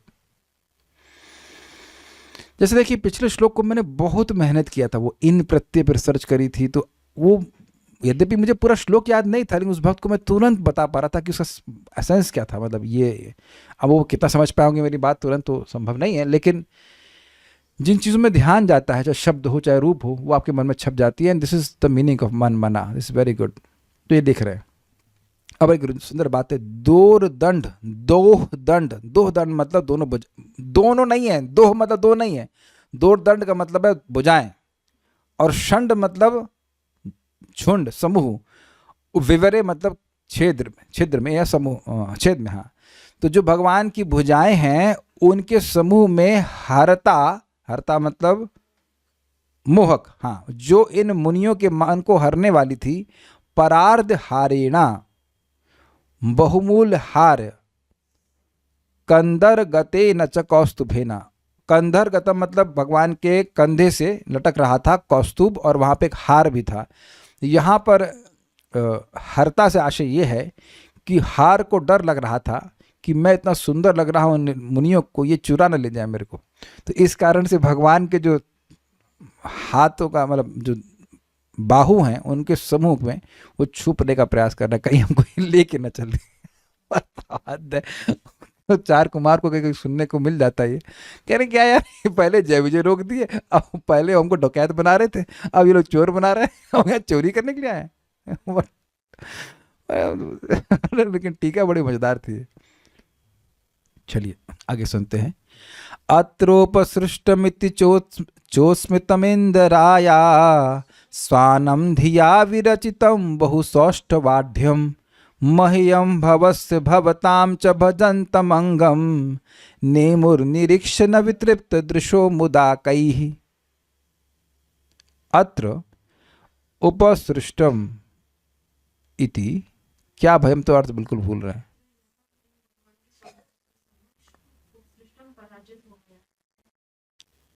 हाँ ठीक, अब याद आ गया, याद आ गया, ठीक है। अत्र इन भगवान के संबंध में, इन भगवान में इंदिरायाः उत्स्मितम उपसृष्टम इति स्वानाम धिया विरचितम, ऐसे समझेंगे। अत्र इन भगवान में, इंदिराया मतलब लक्ष्मी जी का, उत्स्मितम मतलब मैं बहुत सुंदर हूँ, मतलब लक्ष्मी जी से सोचती थी, उनका इस प्रकार का अभिमान था, वह उपसृष्टम वह नष्ट हो गया है या अस्त हो गया है। इति इस प्रकार से स्वानाम भगवान के भक्तों ने, भक्तों की धिया विरचितम बुद्धि में ये विचार उत्पन्न हुआ। बहुसौष्ठवाढ्यम, इसका क्या मतलब है? हाँ, क्योंकि भगवान अत्यधिक सौंदर्य से युक्त थे, इस कारण से भक्तों ने ऐसा सोचा। तो भगवान कैसे हैं? तो कह रहे मह्यम, ब्रह्मा जी कह रहे मेरे द्वारा, भवस्य शिव जी के द्वारा, भवताम देवताओं के द्वारा, और च मतलब अन्यों के द्वारा भजनतम भजनीय हैं। ऐसे अंगम निरक्ष, ऐसे भगवान के अंगम अर्थात विग्रह को, यही अर्थ है ना। और ने न इमु क्या मतलब हुआ उसका? नेमु निरीक्ष, भूल रहा हूं मैं। हाँ ओके, ऐसे भगवान के अंगम अर्थात स्वरूप को निरीक्ष प्रणाम करके फिर नमस्कार किया, लेकिन न वितृप्त दृशः, उन भगवान को प्रणाम किया लेकिन उनकी आंखें तृप्त नहीं थी उस आनंद के द्वारा। जो भगवान को देखने से उनको आनंद हुआ, भगवान को देखे, निरीक्ष का मतलब ये होगा कि हर अंग को बड़े ध्यान से देखे और उस स्वरूप के, और फिर उनको बहुत आनंद हुआ, लेकिन अवितृप्त दृष्टा मतलब जो आंखें तृप्त नहीं थीं, ऐसी दृष्टि से युक्त होते हुए भगवान को प्रणाम किए। अब स्वाभाविक सी बात है कि जब भगवान के चरणों में प्रणाम किए तो अब नाक पास में होगी उनके, तो भगवान के चरणों में जो तुलसी अर्पित थी, वो से जो वायु वासित थी वह उनके नाक में गई। अब वो क्या होगा देखते हैं। तस्यारविंद नयनस्य पदारविंद किंजल्कमिश्र तुलसी मकरंद वायुः अंतर्गतः स्वविवरेण चकार तेषां संक्षोभमक्षरजुषाम् अपि चित्ततनवुः। तस्य उन भगवान के, अरविंद नयनस्य जो कि कमल नयन है उनके, पदारविंद चरण कमलों के, किंजल्क, किंजल्क मतलब उनकी जो, किंजल्क मतलब होता है केसर, तो भगवान का चरण कैसा है? कमल के समान, और उनकी जो पतली पतली उंगलियां हैं वो उसके केसर के समान है, उससे मिश्रित तुलसी। इसका क्या मतलब हुआ? भगवान की जो उंगलियां, उसके बीच में तुलसी रखी होगी, फंसी होगी, उससे तुलसी मिश्रित मकरंद, मकरंद मतलब उसकी गंध, जो तुलसी थी उसकी गंध से मिश्रित जो वायु थी, उस वो वायु अंतर्गतः स्वविवरणेन, जब उन मुनियों के नासिका के जो छिद्र है उसमें, विवर मतलब छिद्र में, अंतर्गतः प्रवेश किया। अंतर्गतः का एक और अर्थ है कि नासिका से प्रवेश करके अंतर, क्या कहेंगे उसको, हृदय को, अंतःकरणम गतः, उनके मन में प्रवेश कर लिया। ये कोई मुश्किल बात नहीं है। जगत में आप कोई सुगंध सूंघते हैं तो अब आपका मन उस सुगंध की तरफ चला जाता है। तो सुगंध गई है नाक से, लेकिन इंद्रिया तो अब मन को खींच ही लेंगी। इंद्रियाणी प्रमाथीनी हरंती भरसमम मना। तो अब इंद्रिया, नासिका इंद्रिया ने पकड़ लिया, तो अब वो जो गंध है उनके मन में चली गई। ये गंध मन में चली गई, समझ में आ रहा है ना बात, कि गंध ने उनको आकर्षित कर लिया। ये क्या चीज है, ये तो पापा ने कभी सिखाया नहीं ब्रह्मा जी ने नेवर। तेषाम संक्षोभम चकारा, और उनके मन में सम्यक रूप से शोभ उत्पन्न किया। मन में और तनु में, चित्त और तनवा। चित्त में क्या, मन, चित्त में उनकी बहुत प्रसन्नता हुई, और तनु अर्थात उनके शरीर में रोमांच होने लग गया। तो उसमें कौन सी बड़ी बात है, कह रहे अक्षर जुषाम अपि। जुषाम मतलब सेवन करने वाले, और अक्षर मतलब कभी ना नष्ट होने वाला जो ब्रह्मानंद का सुख है उसका वह सेवन करते थे, फिर भी उनके शरीर में और उनके मन में संक्षोभ उत्पन्न कर दिया, अष्ट सात्विक विकार उत्पन्न कर दिया, अर्थात वह सुख उनको अनुभव हुआ जो उनको ब्रह्मानंद में कभी आज तक नहीं हुआ था। ये बात बोल रहे हैं। ओके, हाँ, माइक पे बोलना होगा आपको, नहीं तो कोई बक्स सुन नहीं पाएगा। हाँ,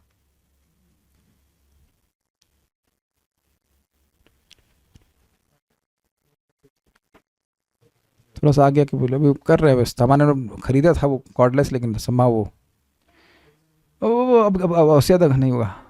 माइक तो ऑन कर दीजिए। हाँ, जो ब्रह्मानंद की प्राप्ति, ब्रह्मानंद का अनुभव करते हैं, क्या वो भी एक्सटेसी अनुभव करते हैं?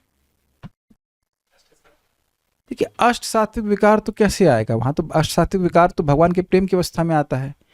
अब ब्रह्मानंद में क्या सुख अनुभव करते हैं मैं नहीं समझ रहा हूं, बस इतना है कि दुख अनुभव नहीं करते। ये एक बहुत बड़ी उपलब्धि है ना। आप, अच्छा, इस समय कोई दुख है आपको? जरा आप विचार कीजिए, हम लोग इतने दुख के अभ्यस्त हो गए हैं, I am okay, is it not? जबकि इस समय भी कोई दुख है नहीं। अच्छा, तो मान लो दुख नहीं होता तो मैं अभी अपनी पोजीशन क्यों चेंज करी? आज चलो 1-2 मिनट भी बिना, देखो ये चेंज किया पोजीशन उन्होंने, अब ऐसे बैठे हैं भी, वैसे बैठे हैं वैसे। अगर आपको जिस पोजीशन में बैठे हैं, क्यों भाई कल्याण गलत बोल रहे हैं? अगर सुख मिल रहा होता तो हम ऐसे बैठे रहते ना, ऐसे। कितने लोग ऐसे बैठ के क्लास सुनने के लिए तैयार है? So difficult. आप देख रहे हैं कि हर क्षण we are changing our position. कुछ ना कुछ कष्ट है तब ना। प्रभुपाद जी बड़ा मजेदार कहते हैं, आज ऐसे में बहुत देर से प्यास लगी तो अच्छा कि ने प्रश्न किया, पानी लेने का मौका मिल गया। तो प्यास एक कष्ट है कि नहीं है? और ना मिले पानी तब कई बार लगते हैं तो नेचुरल है, नेचुरल नहीं है। आत्मा को तो प्यास नहीं लगती, आप जानते हैं। और अच्छा, बुढ़ापा ये नेचुरल नहीं, ये सब अननेचुरल है। हम लोग को लगातार कष्ट मिल रहा है, तब भी हम सोचते हैं कि वी आर ओके। तो अब जहां लगातार कष्ट मिल रहा हो, उससे वो पोजीशन जहां लगातार कभी कष्ट ना मिले तो सुख ही माना जाएगा कि नहीं? आपको याद होगा आत्मा के 8 गुण, मेरी प्यारी आत्माओं, किसी को याद है? विशोका, शोक नहीं करना, और भूख नहीं लगना, दैट विल वेरी ग्रेट, भूख नहीं लगे, और प्यास नहीं लगे। थोड़ा पानी पी लेता बड़ी प्यास लग रही है, रुक जाइए। और बताइए, याद कराइए। बूढ़ा नहीं होना, मृत्यु नहीं होना। हम गिन रहे हैं 5 तक पहुंचे, और सत्य संकल्प, सत्य काम 7, और एक और। तो आप समझ गए कि कितनी आत्मा के लेवल पे है। तो एक और गुण अभी नहीं हमारे पास कि बूढ़ा ना हो या मरे नहीं या और बहुत सारी चीजें। तो सब तो हम लोग विपरीत अवस्था में पड़े हुए हैं ना। तो आत्मा के रूप में जो अनुभव करेगा व्यक्ति अपने स्वरूप को, तो ये सब 8 गुण अनुभव करेगा। तो वो दुख, ये सब दुख के कारण है कि नहीं? भूख, प्यास, बुढ़ापा, व्याधि, हाँ व्याधि भी था ना, व्याधि, हाँ व्याधि छूट गया था। तो ये सारी जो कठिनाइयां हैं वह उससे रहित हैं, कोई इच्छा नहीं है। ये सब चीज़ें बड़ी लाभकारी हैं। तो अब उसके बाद भगवान का अनुभव उनको नहीं होता है। जैसे आप समझ लीजिए कि अंधकार में होना और सूर्य के प्रकाश में होने में तो अंतर बहुत हो गया कि नहीं? लेकिन सूर्य का गोले को देखना और सूर्य देवता से मिलना तो अंतर हो गया। तो अब सूर्य के प्रकाश वाले व्यक्ति को क्या सूर्य देवता के संग पार्टी करने का सुख मिल सकता है? तो उत्तर नहीं। तो ब्रह्मानंद की अनुभूति की है, लेकिन उनको भगवत अनुभूति नहीं। तो अष्ट सात्विक विकार कैसे आएंगे? As a matter of fact विकार कैसे आएगा? यही तो बोल रहे हैं। आपने बड़ा अच्छा प्रश्न किया। पिछले लोग को अगर आप देखें तो उसमें लिखा है अक्षर जुषाम अपि चित्त तनभो। देखिए जो मैं अब तक समझ पाया, ब्रह्मानंद मीन्स वहां कोई विकार नहीं आना चाहिए, नथिंग, नो ट्रांसफॉर्मेशन, एक रस रहना चाहिए। एक रस मीन्स बस एक रस, कोई चेंज नहीं। तो यही तो उस पर आश्चर्य कर रहे हैं कि अक्षर जुषाम, वह ब्रह्मानंद के सेवी होते हुए भी एक रस रहने वाले व्यक्ति में भी कुछ विकार आए। तो अगर अष्ट सात्विक विकार की बात करें, यद्यपि वो दिव्य हैं, ट्रांसेंडेंटल हैं, लेकिन वो आते भगवत प्रेम की अवस्था पे ही हैं। देखिए मैं जो आज तक समझ पाया हूँ वो बात ये है कि जैसे हमारे मन में क्रोध आता है तो उसका विकार हमारे शरीर में आता है कि नहीं? तो क्या वो सात्विक होता है? वो नहीं, सात्विक नहीं होता, वो राजसिक होता है। लेकिन मन का प्रभाव आपके शरीर में आ रहा है कि नहीं?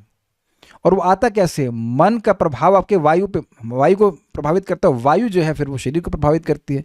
तो जैसे ये हो रहा है, ऐसे ही भगवान का प्रेम वो जब हमारे मन में आता है, मतलब मन में जो प्रेम का प्रभाव पड़ता है, तो उस मन से वो वायु को, हमारी जो प्राण वायु, प्राण को वो प्रभावित करती है। वो प्राण फिर हमारे शरीर को अलग अलग प्रकार से प्रभावित करता है। ये मैं विज्ञान आज तक समझ पाया हूँ।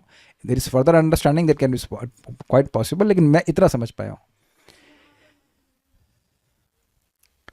अब एक प्रश्न है कि क्या यहाँ पे मटेरियल बॉडी की बात हो रही है? देखिए 4 कुमारों की मटेरियल बॉडी है तो वो ब्रह्मचर्य अखंडितम कैसे कर पाए? आप ये प्रश्न को उत्तर बताइए। क्या मटेरियल बॉडी से कोई वैकुंठ जा सकता है? It's very very difficult. मतलब 4 कुमारों का शरीर कैसा है इस पर मैं कुछ नहीं कह सकता। इतनी सी बात है कि ब्रह्मचर्य अखंडितम, अखंडितम since 51 years of Brahma ji, that's a big one. तो भौतिक इच्छा नहीं है, नहीं है मतलब नहीं है। तो अब आध्यात्मिक शरीर है नहीं है वो मैं कुछ नहीं कह सकता, लेकिन वैकुंठ चले गए हैं। और एक इंटरेस्टिंग बात है कि आपने सुना था कि किसी भी लोक में जा सकते हैं। चले हम लोग अब गीता क्लास करने के लिए सूर्यदेव में, सूर्य लोक में, तो आप समझ ही गए कि उनका शरीर किस प्रकार का होगा। वो इट्स अमेजिंग, नहीं?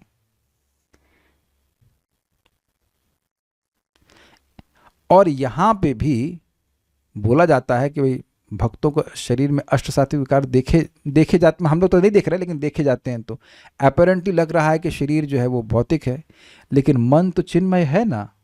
मन इन सेंस, मन जो उनका शुद्ध मन कह लीजिए जो भी है। और यह भी देखने में लग रहा है कि उनका शरीर मटीरियल है, लेकिन सनातन गोस्वामी को कहते हैं कि तुम्हारा शरीर स्पिरिचुअल है। तब स्पिरिचुअल है, स्पष्ट कहा गया है कि 5 पांडवों का शरीर भी स्पिरिचुअल है। तो स्पिरिचुअल आप समझती हैं? तो यही प्रश्न आप मुझसे भी कर सकती हैं उत्तर मौका कि मैं नहीं समझता, आई डोंट अंडरस्टैंड। रूप गोस्वामी जी जब यहाँ पे प्रकट हुए, उनको क्या सुख मिल रहा है, अरबों अरबों कान हो। तो अब देखिए इस बात को गीता से आप समझ सकते हैं। वो क्या था? वो सुखम आत्यंतिकम यतद बुद्धि ग्राह्यम अतीन्द्रियम वेत्ति यत्र न चैवायम सतस्थलित तत्वतः। बहुत ज़्यादा विस्तार हो जाएगा, लेकिन पॉइंट ये है कि देखने में साधक यहीं लग रहा है, लेकिन उसकी आध्यात्मिक इंद्रियां प्रकट हो गई, इससे वह असीमित सुख का अनुभव कर रहा है। सलोनी माता जी पूछ रहे हैं स्पिरिचुअल बॉडी का मतलब, तो वही तो रिसर्च कर रहा है वही तो सुन भी रही कि नहीं सुन रहे, वही तो रिसर्च का विषय है कि क्या है स्पिरिचुअल बॉडी। और I don't know, I can not say anything. बस इतनी बात समझ में आ रही कि ऐसा नहीं है कि अष्ट सात्विक विकार किसी के चित्त में प्रकट हो रहा है और आपको मान लीजिए हो भी रहा है तो अब पार्षद का देह मिलेगा तभी ऐसा होगा, ऐसा तो नहीं कहा जा रहा है। क्योंकि यहाँ पे भी जगत में देखा गया है कि भक्त हैं, मेरे साथ सुना गया है, उनका शरीर तो, अब with all due respect, Prabhupada ji का भी तो बोला गया उनके आंखों से आंसू गिर रहे थे और आंसू प्रकट हो रहे थे, इतना दूर कि वो लोग भक्तों को भिगो रहे थे। तो इस अष्ट सात्विक विकार का ही तो लक्षण है। लेकिन अब वो उस शरीर को तो प्रभुपाद त्याग के गए कि नहीं गए? यस, ये बात सत्य है कि जो श्रील प्रभुपाद है उनका शरीर पूरी तरह स्पिरिचुअलाइज्ड है, लेकिन उस शरीर को त्याग, क्योंकि वो लगातार भगवान की सेवा में लगे हुए हैं, दैट्स ऑल राइट, लेकिन फिर भी वो शरीर को त्याग के गए ना। हरिदास ठाकुर जी शरीर को त्याग के गए ना। इवन प्रभुपाद के गुरु महाराज, उनको भी एक बार से वो मतलब अटेंड नेचर कॉल, वो गए जंगल में और ही हैड ऑल, मतलब अब्जॉर्ब्ड इन दिस अष्ट सात्विक विकार। बहुत बाद में वापस आए थे, पूरी घटना तुमको याद नहीं है, लेकिन ऐसा कुछ है। ऐसे एक और महाराज जी थे, क्या नाम था बाबा जी, क्या नाम था उनका? नहीं नहीं नहीं नहीं, एक थे वो जो बंशीदास बाबा जी महाराज, वो भी ऐसे दिव्य, पूरे अब दिव्य अवस्था में रहते थे। तो ये स्पिरिचुअल बॉडी क्या होती है, इतना जरूर बताया गया है कि ऐसी अवस्था में साधक जो है साधक देह से साधना कर रहा है, लेकिन उसकी एक दिव्य देह में अंदर रह करके भगवान की भक्ति करता है। हमको कुछ पता नहीं, खाली कुछ पता नहीं, मतलब वो नॉट कमेंट फर्दर। लेकिन बहुत अजीब सा प्रश्न हो जाएगा कि वो इतना पक्का है कि उनको they were not affected by material desires, जितना तो हम समझ पा रहे हैं। और भगवान ने उन पर कृपा दी। हम लोग बात तुम्हें छोड़ दी थी कि भगवान ने अपनी रति शक्ति का शक्तिपात इन पे किया था, भगवान का प्रेम इनमें संचरित हो गया, तभी ऐसे अष्ट सात्विक विकार है। ये तो क्लियर है कि ब्रह्मानंद वालों को अष्ट सात्विक विकार नहीं, उनमें विकार वाला सिम्टम कुछ नहीं आएगा, विकार आ ही नहीं सकता। वो केवल आनंद की अनुभूति कर रहे हैं, लेकिन वो आनंद अनलिमिटेड नहीं, पहली बात ये। और दूसरी बात है कि विकार ट्रांसफॉर्मेशन नहीं आ सकता। ट्रांसफॉर्मेशन तो मतलब गड़बड़ हो जाएगा, ट्रांसफॉर्मेशन नहीं आ सकता। बस वो एक रस शाश्वत रूप से अपने को शाश्वत रूप से अनुभव कर रहे हैं, बस इतनी बात। बाकी मैं कुछ भी बोलूँगा तो हम अपने जोन के बाहर जाएंगे। आप लोग से कभी आउट ऑफ सिलेबस क्वेश्चन पूछता हूँ नहीं, तो ये आउट ऑफ सिलेबस हो जाएगा कि उनका स्पिरिचुअल बॉडी थी कि नहीं थी। नारद मुनि की बॉडी स्पिरिचुअल है, हाँ, इसमें तो कोई संदेह नहीं। तो खुद भगवान ने कहे कि तुम इस निम्न शरीर को त्याग कर मेरे पार्षद का देह प्राप्त करोगे, तो वो तो प्रसिद्ध बात है। अभी 6 श्लोक बाकी हैं तो कर ही देते हैं, है ना। आज मेरी इच्छा है कि शाम को फिर हम अगला अध्याय शुरू कर देंगे, है ना। और कोई प्रश्न किया तो और लेट हो जाएगा और वेट करना पड़ेगा, इसलिए अभी जरा सुन लीजिए, ठीक है। देवा अमुष्य वदनासित पद्म कोशम उद्वीक्ष सुंदर तराधर कुंद हासम लब्धाशिषः पुनरवेक्ष तदीयमंग्रिम अंग्रि द्वंद्वम नखारुणमणि श्रयणम निदध्यु। ते अमुष्य, ते मतलब उन्होंने, अमुष्य उन 4 कुमारों ने, अमुष्य मतलब इन भगवान का मुख, वदन, वदन मतलब मुख को, जो कैसा लग रहा था, असित पद्म कोशम, श्यामल नील वर्ण के कमल के अंतरंग भाग के जो समान लग रहा था। इसमें क्या दिक्कत थी? उद्विग्न मतलब उनको देखा, क्या दिक्कत है? दिक्कत ये कि नीला कमल होता है, उसका अंदर भाग वाला भाग पीला होता है। तो अंतर्नी भाग से क्यों तुलना कर रहे हैं? क्योंकि जो बाह्य भाग होता है वो थोड़ा रूखा होता है। तो मानो कि नील कमल का अंदर वाला भाग भी नीला होता, रंग नीला होता, और सॉफ्टनेस वही ले लीजिए। तो ऐसे भगवान के मुख को देखा। ये तो समझ ही रहे होंगे, जाड़े में जिनों की स्किन थोड़ी रफ होती है, ड्राई होती, तो वैसे वो कमल जैसे रफ हो जाती है ना। पुरुषों का ऐसे दाढ़ी हल्की सी बढ़ जाती तो कह रहे हाय कमल जैसे गाल है, ऐसा आप नहीं बोलेंगे, है कि नहीं?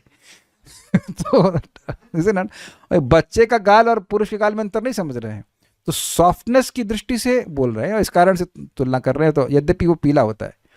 और सुंदर तर अधर कुंदहासम, उस पे अत्यंत सुंदर उनकी होठ थे, और उससे भी सुंदर कुंदहासम, यानी कि चमेली था ना, कुंद मतलब चमेली से लिया गया था, चमेली के फूलों के जैसी उनकी हास्य थी, मतलब दांत ऐसे थे, लेकिन चमेली के फूल की तरह सॉफ्ट दांत नहीं थे।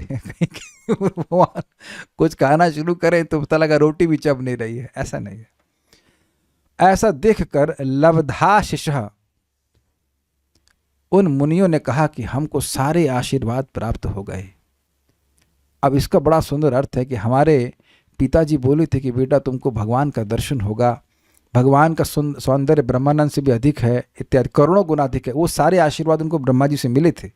तो क्योंकि आज हमें आशीर्वाद मिल गया, पूरा आशीर्वाद मिल गया, मतलब आशीर्वाद फलीभूत हो गया, ये कह रहे हैं।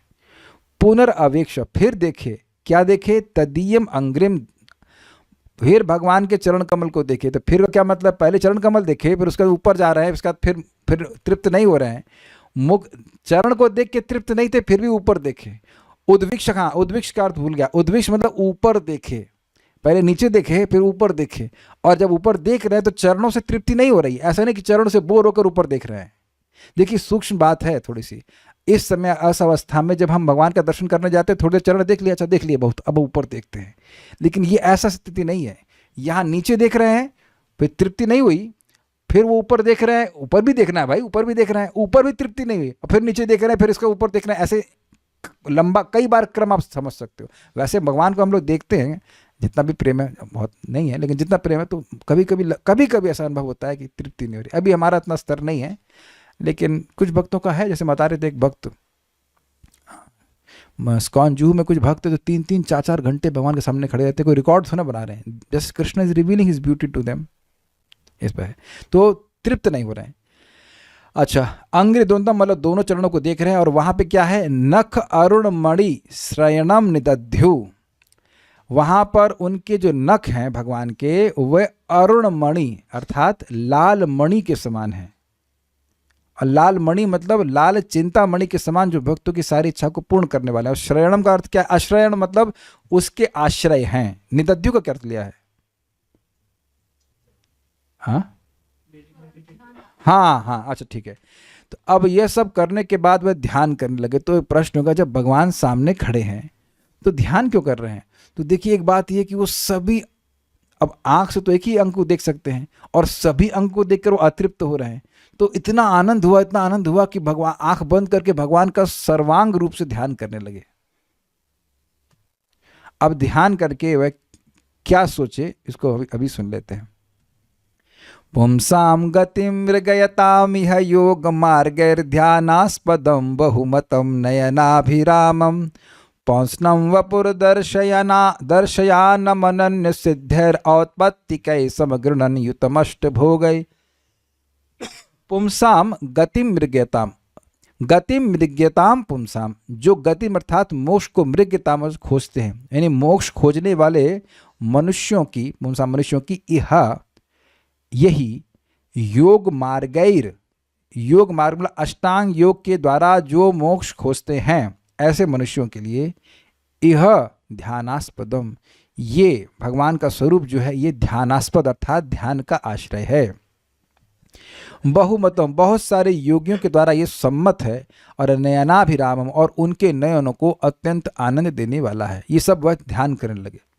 ये जो भगवान का स्वरूप है कौन सा, तो कह रहे पौंसनम वपुर दर्शयानम, ये जो पुरुषाकार रूप भगवान दिखा रहे हैं वह है नारायण स्वरूप, जो कि अनन्य सिद्ध है, अन्य लोगों के द्वारा जो सिद्ध नहीं हो सकता है वैसा रूप। और औत्पत्तिकई मतलब औत्पत्तिकई अष्टभोगई युतम, नित्य 8 प्रकार के ऐश्वर्यों से युक्त जो स्वरूप है उसको देखा।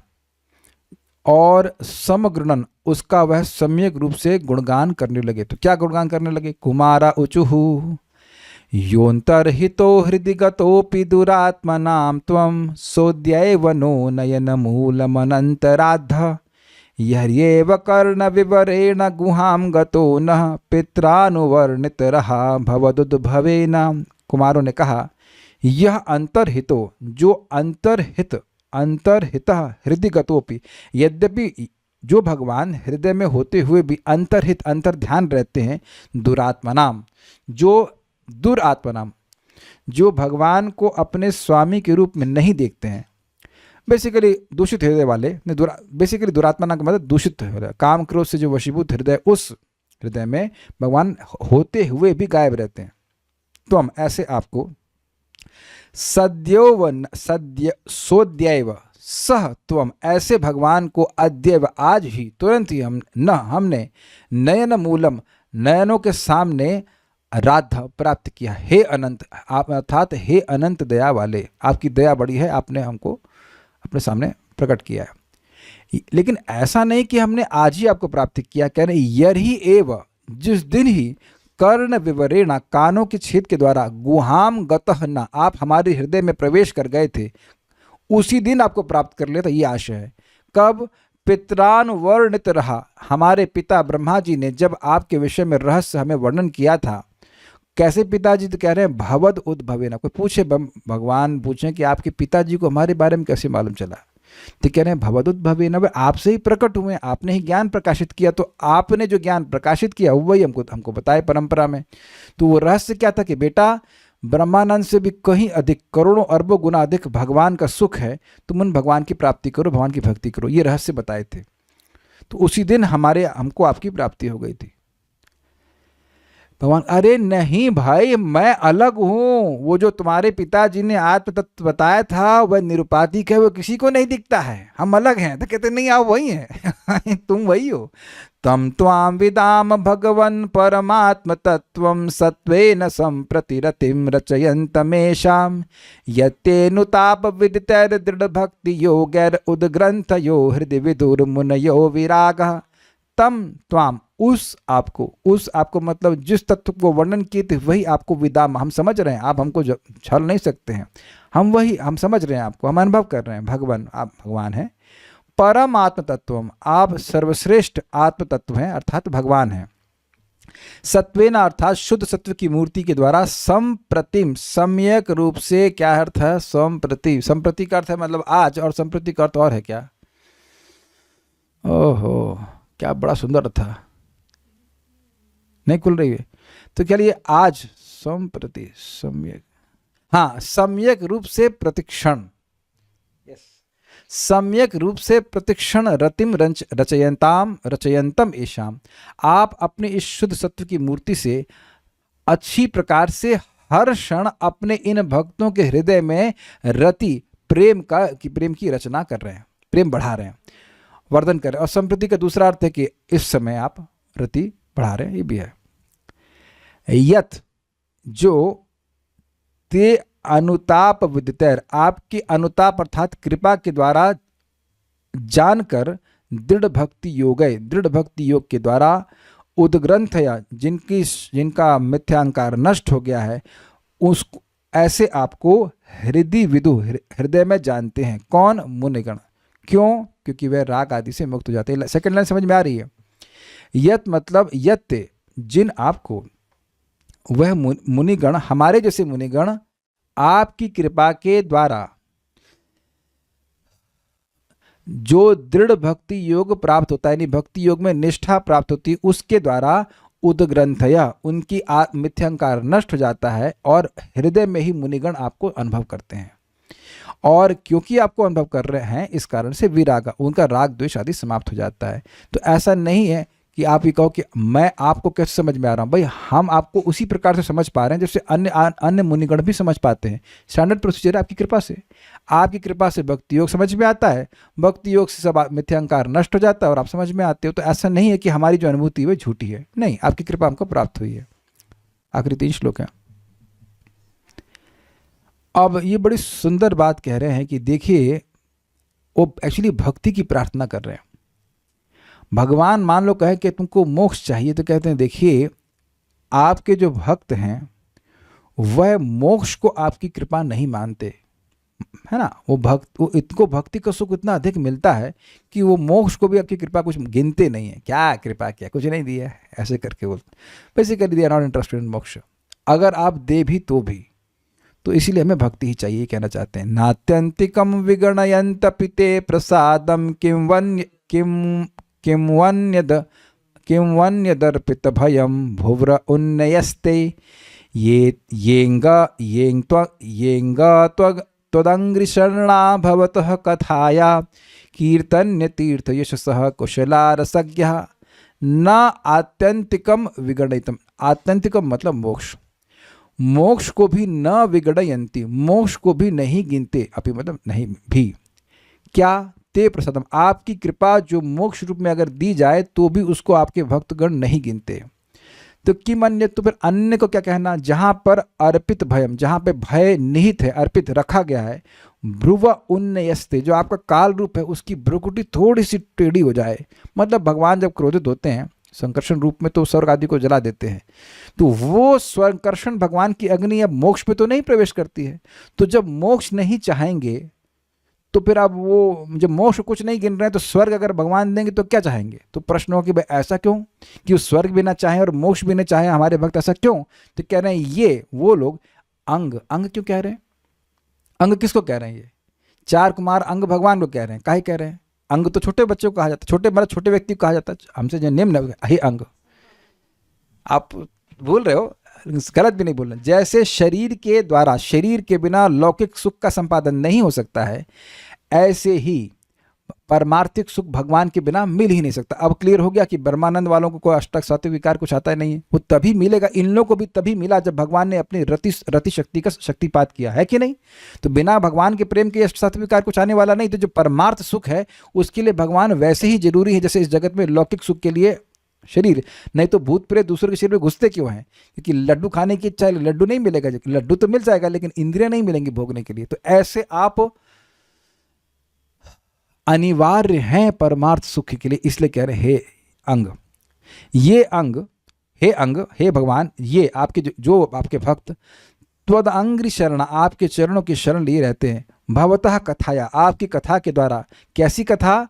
कीर्तन्य तीर्थ यशसा, जो कीर्तन करने योग्य है और तीर्थ के समान पावन करने वाली है, ऐसे आपके यश की कथा को जो सुनते हैं उसको करने में कुशल हैं और रसज्ञ हैं। क्योंकि रसज्ञ हैं इसलिए कुशल हैं। समझे? जो भगवान की कथा को जानता है, उसके रस को जानने वाला है, वही कुशल है। कथा तो होती रहती है, लेकिन श्रोता को कुशल होना चाहिए ना समझने में कि क्या बात हो रही है। जैसे मान लीजिए कोई एकदम नया आएगा तो वो एक ही बात बोलेगा, कुछ समझ नहीं आ रहा है। अच्छा ये श्लोक समझ में आया? नहीं, ये भी समझ में नहीं आया, ये भी समझ, यही चलेगा ना उसके लिए पूरा। को एक्चुअली 2 घंटा पूरा बोर होगा कि नहीं होगा? कुछ समझ ही नहीं आ रहा उसको। तो इसके लिए कुछ कुशलता चाहिए कि नहीं? अब ये बताओ कि मैं यहाँ जो बातें बोल रहा हूँ, जो समझा रहा हूँ, उसको समझने के लिए कुछ कुशलता नहीं चाहिए? और अगर ना समझ में आ रहा हो तो अपने संग एक व्यक्ति को, नए व्यक्ति को लेके आना, उसे पूछो क्या समझ में आया। हिंदी तो बोल रहे थे, हिंदी तो कुछ चल रहा था। अरे भाई मेरे को भी कोई ऐसे सीधे उठा के बैठा देता कि अब ये सब श्लोक चल रहा है, उसकी इधर से ये टीका और ये वो टीका और ये सब चल रहा है, तो वहाँ टिक पाते। बड़ा मुश्किल होता। इट टेक्स तपस्या करनी होती है, नाम जप करना होता है, नियमित सुनना होता है, तब जाके बातें समझ में आती हैं। तो ये सब तब रस मिलता है ना। तो ये बात कह रहे हैं कि जो भगवान के भक्त हैं वह भगवान की कथा को, के रस को जानते हैं, इसलिए वह ये सब नहीं चाहते, मोक्ष नहीं चाहते, स्वर्ग नहीं चाहते। ओके, अच्छा भाई वो नहीं चाहते हैं तो आप क्या चाहते हैं? तो यहाँ बड़ी सुंदर बात कह रहे हैं। वो कह रहे हैं भाई देखिए, भाई तो नहीं बोले पॉइंट कह रहा है कि हमसे अपराध हुआ। आज तक तो हम दूध के धुले थे, अखंड ब्रह्मचर्य मखंडितम, सब कुछ बढ़िया चल रहा था, सब कुछ बढ़िया था, हम कोई पाप नहीं किए। आज ऐसा पाप कर दिए कि सारे पापों का बाप है, मतलब वैष्णव अपराध कर दिए। तो निश्चित है कि हमको अब नरक में जाना होगा। तो उसकी तो हमें चिंता है नहीं, जरूरी है हम जाएं, लेकिन वहां पर आपके 3 वरदानों के साथ जाएं। तो क्या वरदान मांग रहे? कामं भवः स्ववृजिनैर्निरयेषु नस्ताच् चेतोलिवद यदिनुते पदयो रमेता वाचश्च नस्तुलसीवद यदतेङ्घ्रिशोभा पूर्ये तद्गुणगणैर्यदि कर्णरन्ध्रैः। देखिए ये याद है, भी कुछ दिन पहले पढ़ा था तो याद है, पुराना वाला 1 महीने पहले पढ़ा था तो भूल जाते हैं। कामम भव, कामम मतलब यथेष्ट, जैसा इच्छा हो अब वैसा, भव मतलब जन्म दीजिए। भवच्छेदा नहीं कह रहे कि हमारे जन्म मृत्यु के चक्र को रोक दीजिए, वो नहीं कह रहे हैं, जैसा चाहिए वैसा जन्म दीजिए।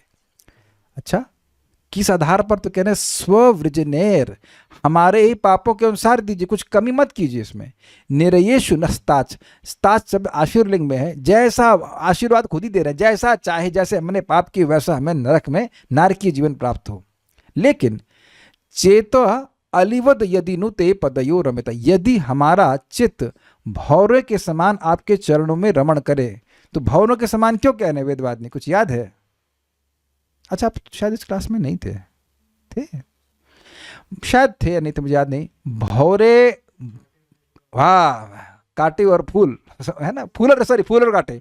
तो फूल में जाएंगे, यद्यपि कांटे भी दिखते हैं, उनको ढूंढना पड़ता है ये वो, लेकिन कष्ट होने के बावजूद भी वह फूल के रस का आस्वादन करते हैं। उसी प्रकार से हमारा चित्त, बाह्य कितना भी कष्ट हो, ऐसा आप में प्रेम हो जाए कि अब सब आपके चरणों की जो कथा है उसी का मन हमारा आपके चरणों में ही रमण करता रहे, ये अर्थ है। अच्छा ये मन का हो गया। उसके बाद वाणी कह रहे हैं वाचश्च नस तुलसीवद यतेऽंघ्रि शोभा, हमारी वाणी तुलसी जी के समान आपके चरणों में ही शोभा प्राप्त करे। अर्थ समझ गए इसका मतलब? हमारी वाणी आपकी कथा में लगी रहे।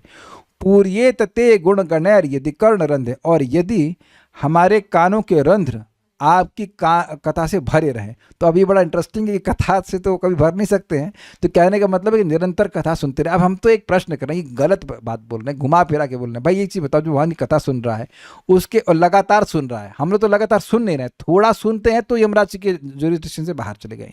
जो लगातार सुन रहा है उसको यमराज कैसे पकड़ेगा? कैसे हो सकता है? लेकिन ये एक अजीब सी बात बोल रही है, इनके दैन्य से प्रकट हो रहा है। यहां एक बात ध्यान रखना होगा कि वह स्मरण, कीर्तन और श्रवण, इन आनंद त्रय, 3 प्रकार के आनंद की इच्छा कर रहे हैं कि इसके आनंद में हम पड़े रहे, बाकी कहीं भी हो कोई दिक्कत नहीं। अब यहाँ पे ये अच्छा आखिरी श्लोक है, हो गया, ठीक है, उसके बाद तो हरे कृष्ण मंत्र था, ठीक है। तो अब यहाँ पर वे अपने नमस्कार को समर्पित कर रहे हैं भगवान विष्णु के चरणों में। प्रादुश्चकर्थ यदिदं पुरहूत रूपम तेनेश निर्वृत्तिमपा अवापुरलम दृशो नः तस्मा इदं भगवते नम इद विधेमा योनात्मनां दुर्दयो भगवान प्रतीतः। प्रादुश्चकर्थ, आपने ये जो प्रदर्शित किया है, आविष्कृत किया मतलब प्रकट किया है, यद इदम पुरहूत रूप, यह जो पुरहूत रूप है, पुरहूत मतलब जो बहुत अधिक क्या था पुरहूत का अर्थ, एक अर्थ याद आ रहा है, दूसरा अर्थ पूजनीय, बहुत अधिक पूजनीय रूप में प्रकट किया है, या पुरु मतलब बहुत सारे भक्तों के द्वारा हूत अर्थात बोले जाते हैं, राम गोविंद कृष्ण मुकुंद अलग अलग नामों से भगवान पुकारे जाते हैं, इस रूप को आपने प्रकट किया है। भगवान का रूप एक है लेकिन भगवान को अलग अलग नामों से बोलते हैं। भगवान कृष्ण का रूप के भी कितने नाम है कि नहीं, कान्हा, कृष्णा, गोविंद, गोपाल, ऐसे करके है कि नहीं। उस रूप को आपने प्रकट किया है। तेना, उस रूप के द्वारा, ईशन हे भगवान, निवृत्तम अवापुर, आपने हमें आनंद दिया है। निवृत्ति का मतलब होता है बहुत जबरदस्त आनंद। अलम दृशो नः, अलम मतलब बहुत ज़्यादा आपने हमारी आँखों को या हमारी बुद्धि की वृत्ति को सुख दिया है। तस्मा इद, तस्मय होता, तस्मय इदम, तस्मा को ही तस्मय ले लीजिएगा, तस्मय इदम भगवते, इन भगवान को हम नम इद विदेमा, हम ऐसे अंजलि को सर पे रख के बोले कि हमारा नमस्कार आपको जाए, आपको नमस्कार जाए, धन्य हो भगवान, धन्य हो, धन्य, ऐसे होता है ना, धन्य हो भगवान, धन्य हो, ऐसे आंखें बंद कर धन्य हो, ये धन्य धन्य हो करके अपना जो नमस्कार है भगवान के चरणों में समर्पित कर रहे हैं।